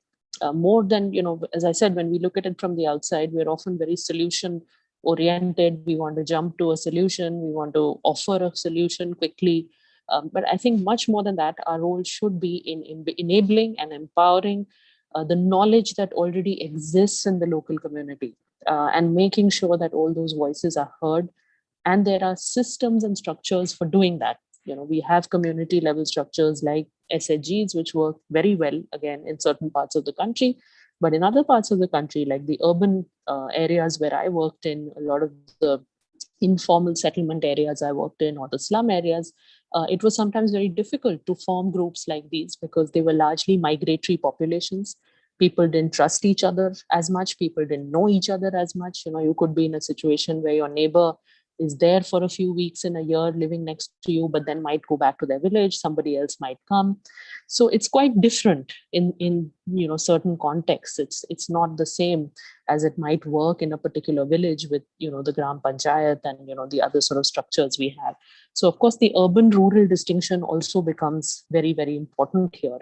And we need to have the right kinds of tools and strategies which work in these different contexts, given the local community dynamics and given the local positioning of women in those communities.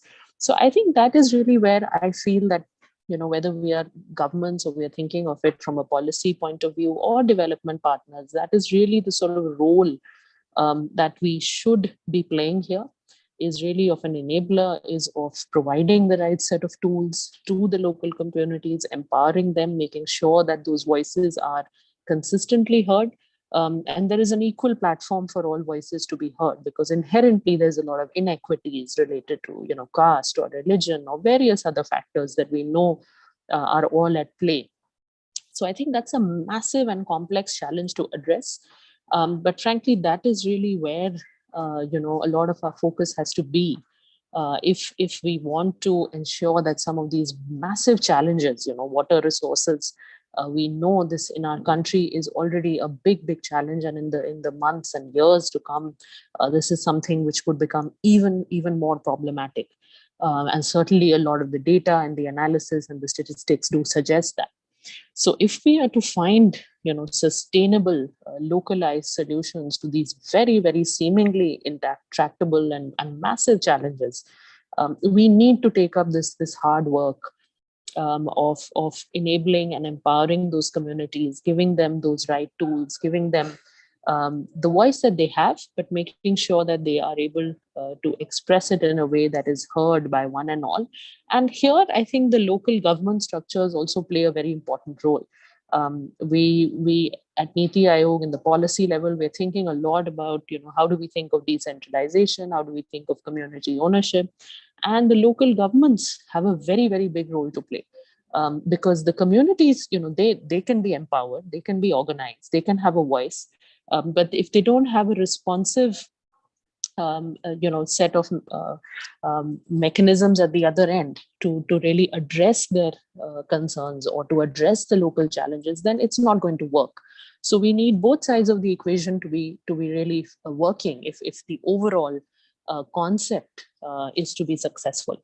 And that is what we are trying to look at now, is that, how do we look at local governments? How do we look at the institutional mechanisms that we can have to make sure that where there is community ownership, where there is community engagement, it is effectively channelized into the work that the local government is doing, into the programs, the policies that are being designed, implemented, and as I said, most importantly, the monitoring, the feedback that we are getting, the course corrections that we need to make based on that feedback. Because it's no use, a local community doing the hard work, doing the monitoring, coming back to us and saying, okay, these water connections are not working, or this particular aspect of this project is not functioning, and we don't have the adequate response mechanisms, which is actually what happens in a lot of places across the country. So again, this is a very massive issue. It's one of governance. It's one of getting those institutional mechanisms to work. In theory, we've had a lot of this in place. We've had a lot of committees at local levels. We've had a lot of structures. But there's really a need to seriously relook at what's working, what's not working, to share good practices across local governments, across states. And that is again something that as NITI Aayog we're well positioned to do. So we're trying to look at some of those aspects because it constantly is evolving. It is some of these are inherent in our policy design, they are inherent in our governance structures, but they are not necessarily being constantly modified, or we're not seeing that constant evolution in response to what's happening out there, what's happening in communities, the community dynamics, and which itself are always, fast evolving, especially, as I said, in the urban context. We can see a lot of, changes happening very quickly in a community. So how do we make sure that our policy, our governance is also responsive to this? That is the other side of the equation, which is equally critical. So I think those, are just some of the points that I wanted to highlight from my experience and also from the policy perspective. As I said, I think none of this would be new. You would have already heard from so many experts, but I think these are just some critical aspects that, at least in my work and also in my work now here at NITI Aayog, I do come across. So just wanted to highlight some of these. Thank you. Sure. Thank you so much, ma'am.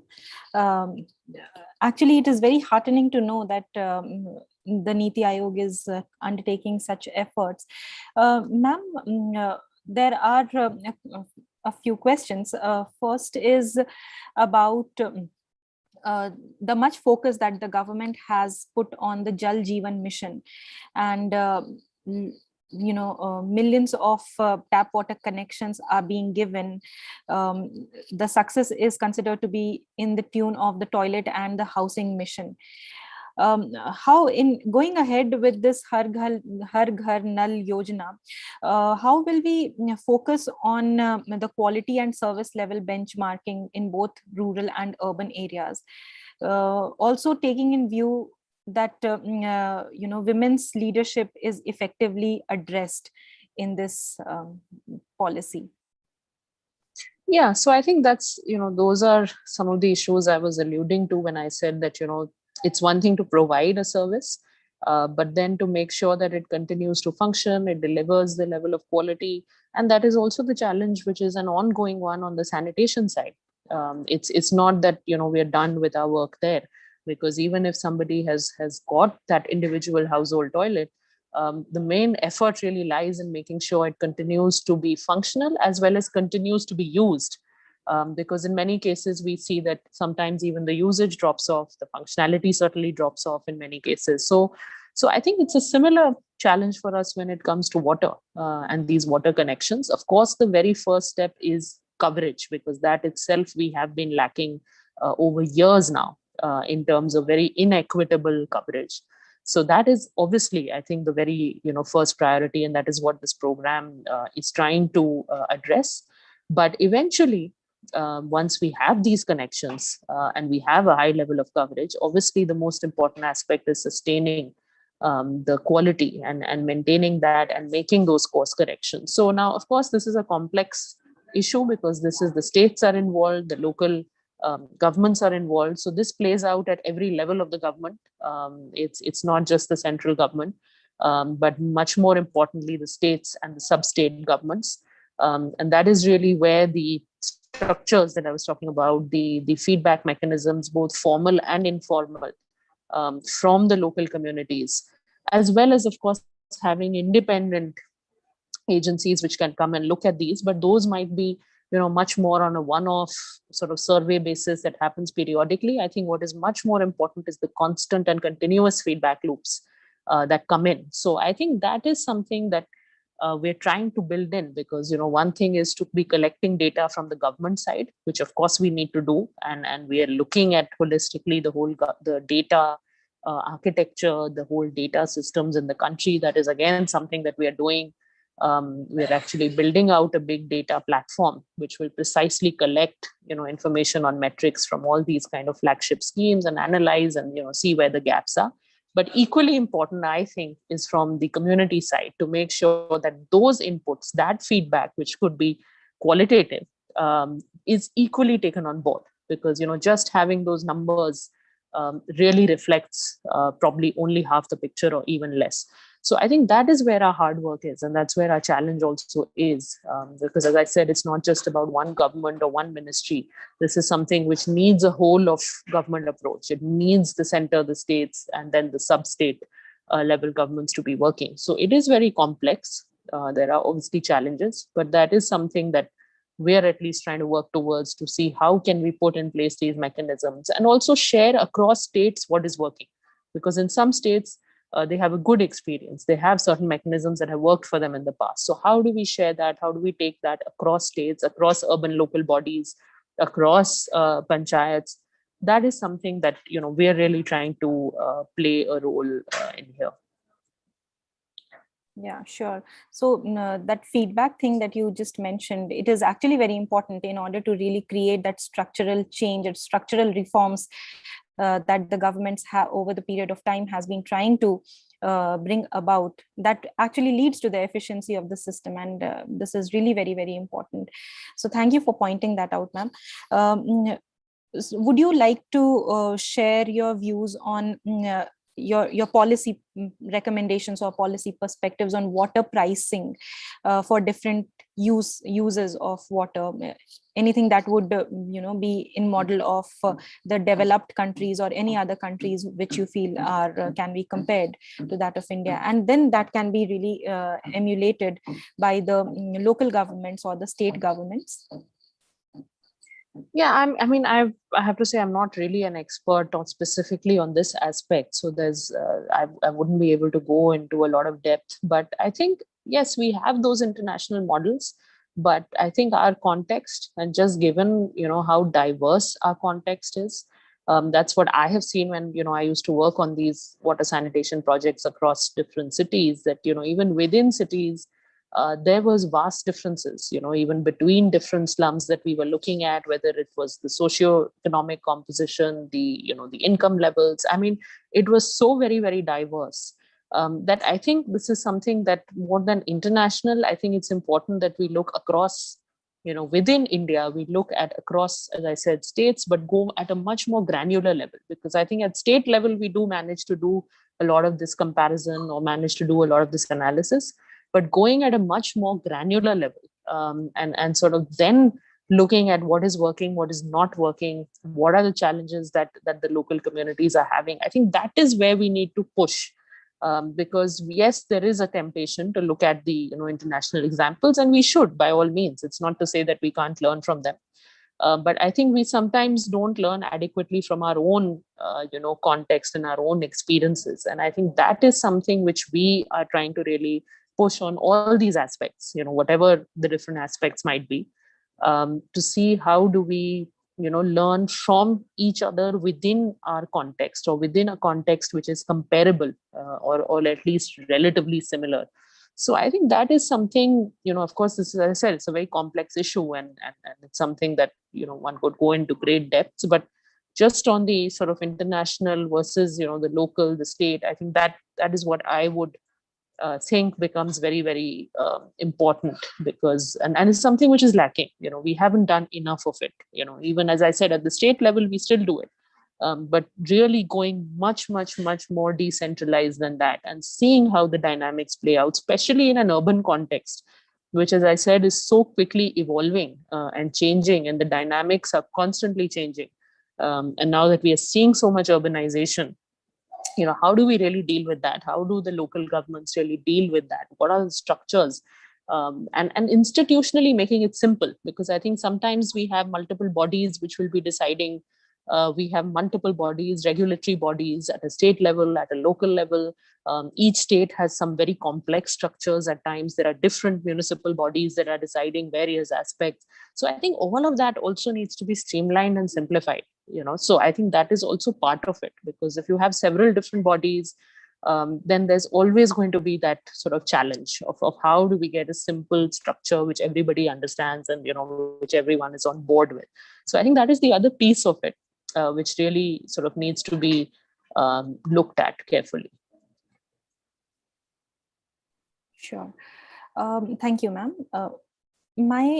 My concern, and also a question related to this is here is that at the local level, gender sensitive approaches need to be inculcated to improve the sustainability and the reach of water and all the wash services, basically, by actually focusing on and also involving women throughout the whole process, whether it is for the design or the implementation and also the management. So basically, what Mr. V.R. Raman had also mentioned about handing the control of the resources to women. So what are your views on how do we embed this kind of a gender equity into the policy at all levels, from the top down or bottom up? What are the challenges and what are the prospects of such an initiative?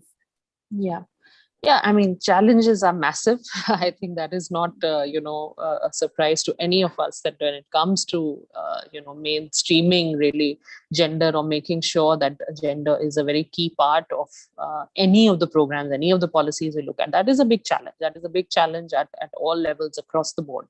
But I think at the higher levels, the appreciation that needs to come, that gender is this very cross-cutting sort of issue. It cannot be something which is just left to one ministry. or one department. And I think that is a big thing that, we need to push for at the higher levels of policy making. And then, hopefully that is something which would percolate downwards as well, because we have these separate, ministries and departments, right, which look at, gender. And the fact actually is that gender cuts across everything, whether it's health, whether it's nutrition, whether it's water, it's sanitation, agriculture, environment. There is really no policy area that we look at where gender does not have a very, very big role to play. So I think that at the very outset, getting that appreciation, getting it reflected into the way our policy works, because it doesn't quite work this way right now. Gender is sort of this separate ministry department, and it's kind of looked at as a separate area. And that needs to change, that it's not a separate area, it's actually part of every single area that we're looking at. So I think that is, of course, it's a very difficult, big, high level thing to do, but it is fundamental. It is really fundamental to bringing about, large scale change if we want to. Then, of course, coming down at the more granular level, the local level. So as I said that, yes, even the ability of women to have that voice. So women across the board would have that voice. They would have a say. They would have some very, very important points to make. But the question is, are they able to express it? Are they heard? And that varies a lot. That itself varies a lot. So that is something that, obviously as a government, we have that role to play as a local government, that everyone's voice is equitably heard, and they have that platform to express it. So where that is inherently there in the local community, as I said, somewhere, our self-help groups, our other structures actually work phenomenally well. And there's so many programs that I've been involved with where SHGs are so empowered, they are so strong, they have a voice, they play a fantastic role in monitoring what's going on, they have a fantastic role in flagging any concerns to the government, what is working, what is not working.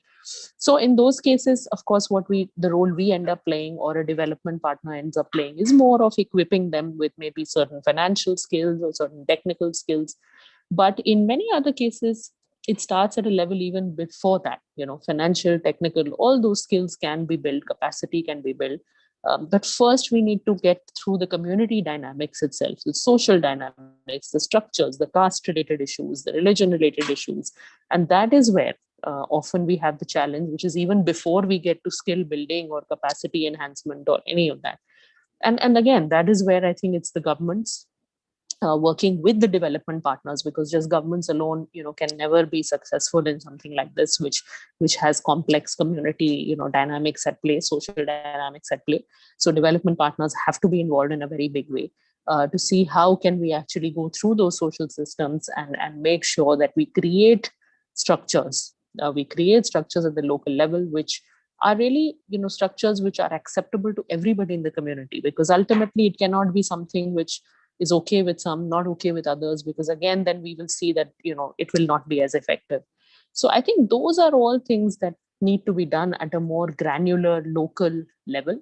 But at a higher policy level, if we can simply even get the appreciation that gender cuts across all areas, reflect it in all our policy program planning, I think that itself will be a very, very big sort of change that we'll make. So yes, it's a very tough one to make. We worked for years and years, people who would have worked and they know that, we've talked for years of these challenges, but we really need to move towards that, because there is simply no other way of addressing this if we don't have gender, which is a part of all the different policies and programs that we're looking at. Great, thank you, ma'am. Ma'am, what are your views on the importance of collecting gender-sensitive data and use of gender analysis to determine who participates in the water programs and the institutions, and who is benefiting out of it and who is actually being left out? Yeah, so I think data, obviously, it has a very big role to play. Data, and in fact, this is something that we have suggested, as NITI Aayog, that within, say the WCD ministry or even departments at the state levels, and then, going further down, there should be a dedicated unit which is looking at data of this kind, which is looking at the gender related indicators, data, analyzing them and coming up with, what are the changes we need to make across the board in our policies, in our programs, and equally in water or, other related areas. So I think that is very crucial. We do need something like that. That is something we've been pushing for, that we need this dedicated unit to be collecting, analyzing data on those metrics. But we have a long way to go in actually setting up all these data systems, because the data systems, the architecture, as we know at the country level, it's fragmented. There are multiple data systems. We might already be collecting a lot of metrics, but they might not be in one place. They might not be getting analyzed the way they should be. So I think that is something that we are trying to streamline, and this national data analytics platform that we're working towards at NITI is going to look at a lot of these data related issues at a much broader level. But I think basically it's not just collecting the data, but actually what we end up often lacking on is the use of that data and its feedback into policy making. Its feedback into programs. A lot of the data is just being collected, but what is happening to that is often not even clear to the people involved in even collecting that data. So I think that is what we need to address, that yes, we can have hundreds of metrics, but what do we do with them? And how do we feed that back into policy making? How do we feed that back into making the changes that we need? That is where we need to focus our attention on. So those are, I think, some very, very big challenges. Those are country level challenges. So that's going to take a lot of time to address, but we're certainly moving towards addressing some of these issues, moving in that direction at least. That's so good. Thank you so much, ma'am. Ma'am, how about your message to young women? How should they contribute from the planning and the policy perspectives, and also learn in this, as we move towards water-led, women-led water resource management? Yeah, I think, my message would just be that I think we really need more women to have a voice, to have their say. As I said, women have a lot to offer, to contribute in all these areas. But we need them to come forward. We need them to, make sure that their voice is heard to the extent that they can. I mean, apart from what we need to do systemically to make sure that there's an enabling ecosystem, we need equally women to come forward and take interest in these areas. And I think capacity building or training programs are like this are also play a very important role, because it certainly provides an exposure. It's not that you're going to learn everything in 3 days, but there's an exposure to a range of issues. You get to hear from, a range of experts. And I think that's very, very useful. And I think that is something we need more of, so that, we can really enable this sort of learning, and more importantly, interest. We need interest of young people, young women in these very, very critical issues for our country. As I say, that these are some of the most critical issues, and they're going to become even bigger challenges in the years to come. So there's going to be a lot of opportunity to contribute, to work in different capacities at the policy level, or even working with development partners. So I think that is what I would say, that it's a really critical, crucial area with lots of opportunities, and women should come forward and equip themselves with the necessary tools, and also the skill sets which can help them to make sure that they have a credible voice in these areas. Certainly. Ma'am, and final question to you. Thank you so much for being so patient and generous with the question and answers. So as there was as there has been the target of Har Ghar Jal, Nal Ka Jal for India at 75, what should be the targets, or what are the targets that have been set for India at 2047 for the water sector? Yeah, so I think 47, I mean, we've been working on a longer term vision. So I think we're still, working on finalizing a lot of that. We've been engaging with a lot of experts. So I think that is a longer term. We also have targets for SDGs in between, of course, 2030 targets. So I think there's a lot of that exercise is happening and is aligned with the SDGs, and, to go even beyond that as we look at a much broader time frame. So I think a lot of those precise targets will eventually come out once we have these discussions and deliberations.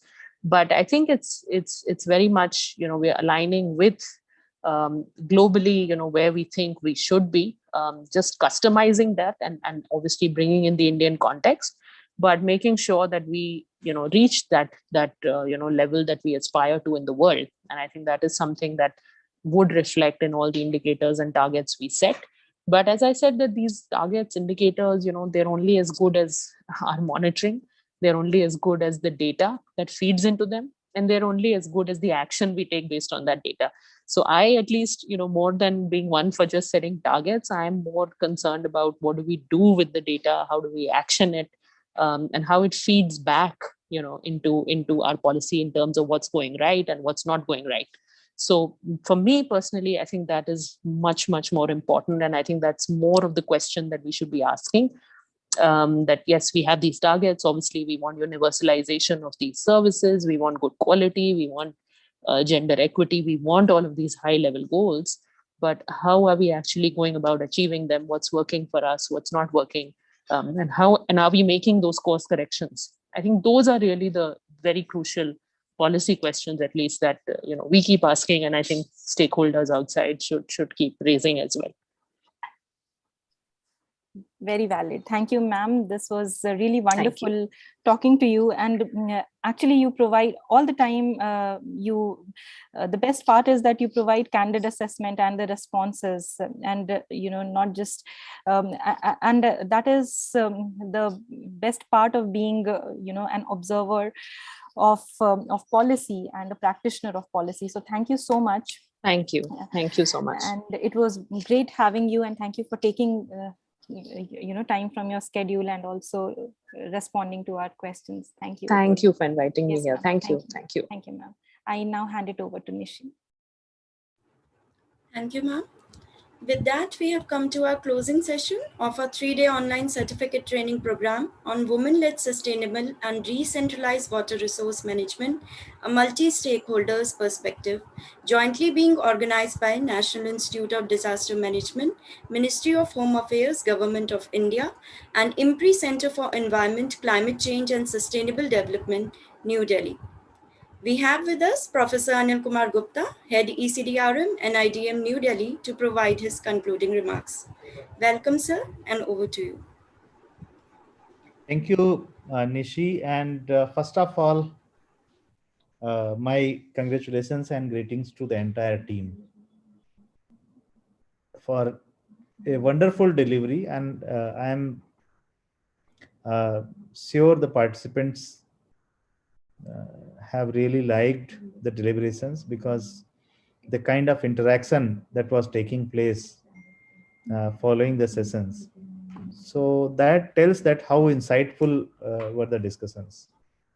And this topic itself is very, very important. As I was speaking in the inaugural day also, that Honorable Prime Minister, who has given a 10-point agenda on disaster risk management, he has emphasized that now we should look at women as leaders.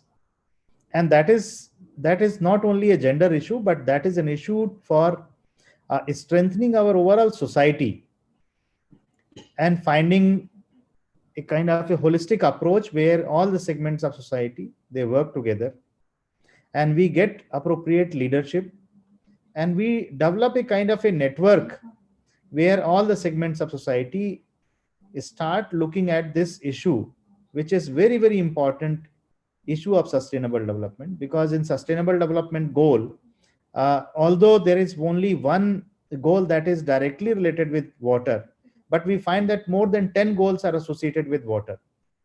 So that is very important. And in our country, there has been very significant initiatives for community-led water management, but community-led water management where women have shown the leadership, those has not been adequately documented. So this has been really a wonderful program where the speakers brought very good insights and very good examples also. Even some examples which were not even been highlighted in the past publications or past programs. So I think that has been an important aspect. As an outcome of this program, as I was discussing in the previous programs also with Dr. Simi and Dr. Arjun, maybe past programs are already passed, but this topic being very important, very important, I would say. So we should come up with a small publication based on this.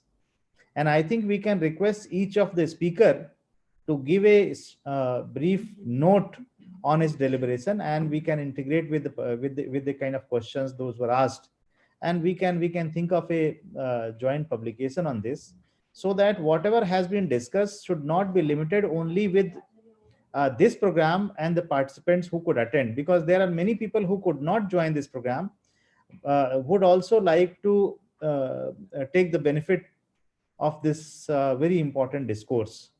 So let us think on those lines also, because this issue I consider not only of the importance for the present time, but futuristic dimension also. Like the water is going to be a serious challenge. The way we are witnessing the uncertainties, and this climate change sixth assessment report that has shown that really we are going to have contrast situations, like somewhere it is lack of water, somewhere it is too much of water, and maybe several places we will be having both, like too much of water and then too little water also after a few months. So this we have to see.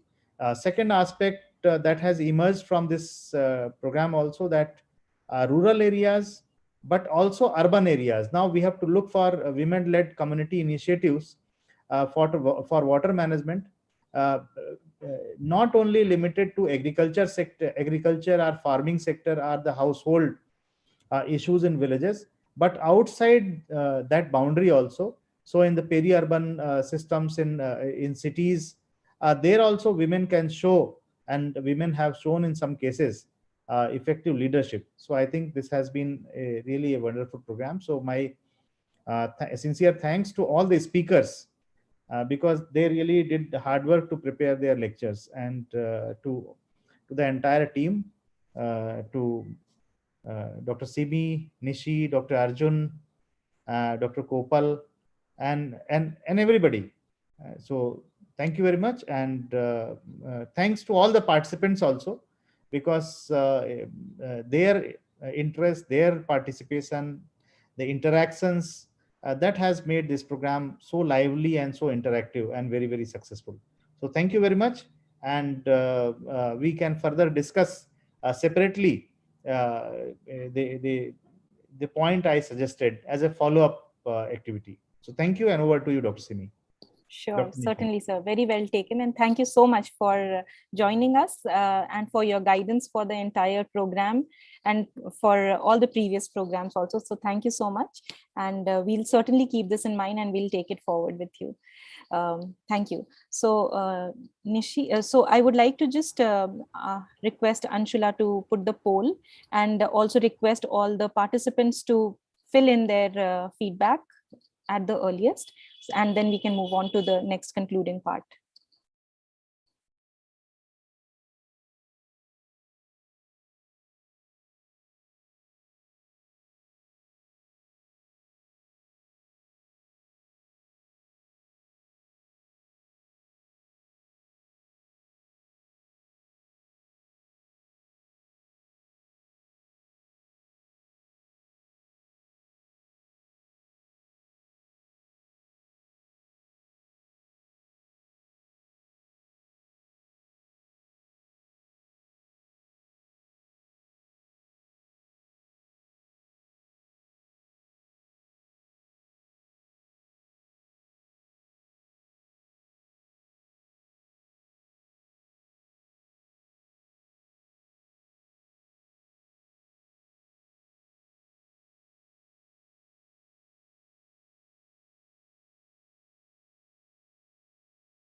Great. So yes, Nishi, over to you. Thank you all. Yes, Nishi. Thank you, ma'am. And now I would like to invite Dr. Kopal from NIDM to share about links for feedback forms and certificates. Yes. Hi, good morning, everyone. Am I audible? Yes, you're audible. Yes. So, dear participants, Dr. Kopal will be telling you how you'll be getting your certificate. So please pay attention. Can you please share the document? Thank you so much.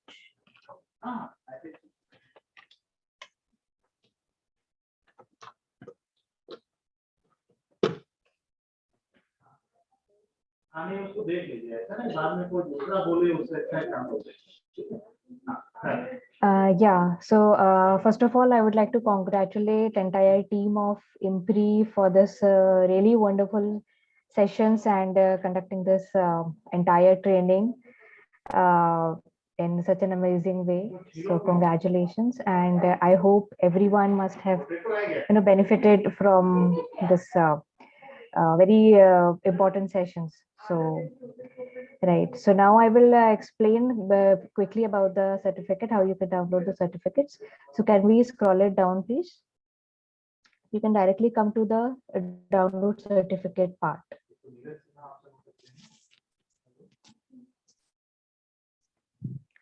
Please scroll it down. Yeah.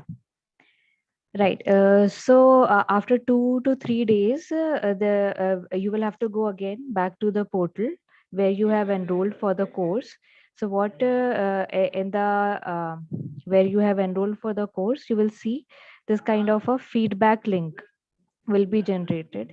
So what you have to do is fill up that feedback form, and once you fill up that feedback form and submit it, you will see a tab saying generate certificate. So by clicking that tab, you can generate your certificate, but please make sure you log into it after 2 to 3 days. It will take this much time. Yeah. And for any other queries, you can directly contact with me. I will drop my email ID here, and I will help you out with the process. Any other doubt?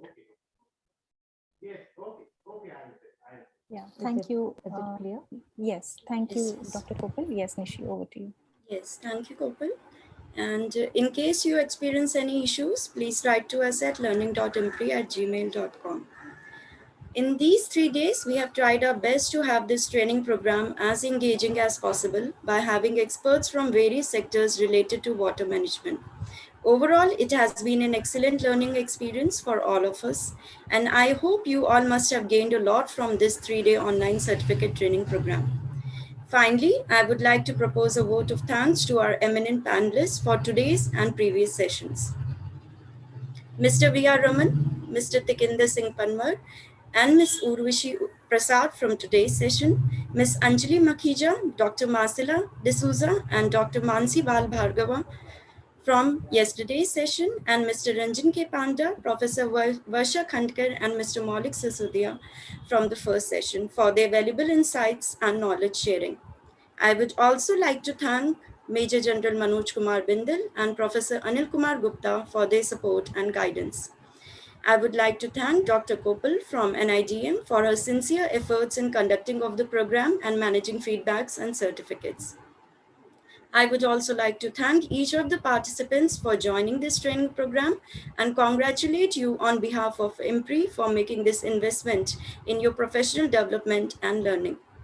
Last but not the least, sincere thanks to Dr. Simi Mehta, Dr. Arjun Kumar, and my fellow colleagues, Dr. Anshula Mehta, Mahima Kapoor, Malcolm Anthony, and Ritika Sundar from IMPRI for putting this program together.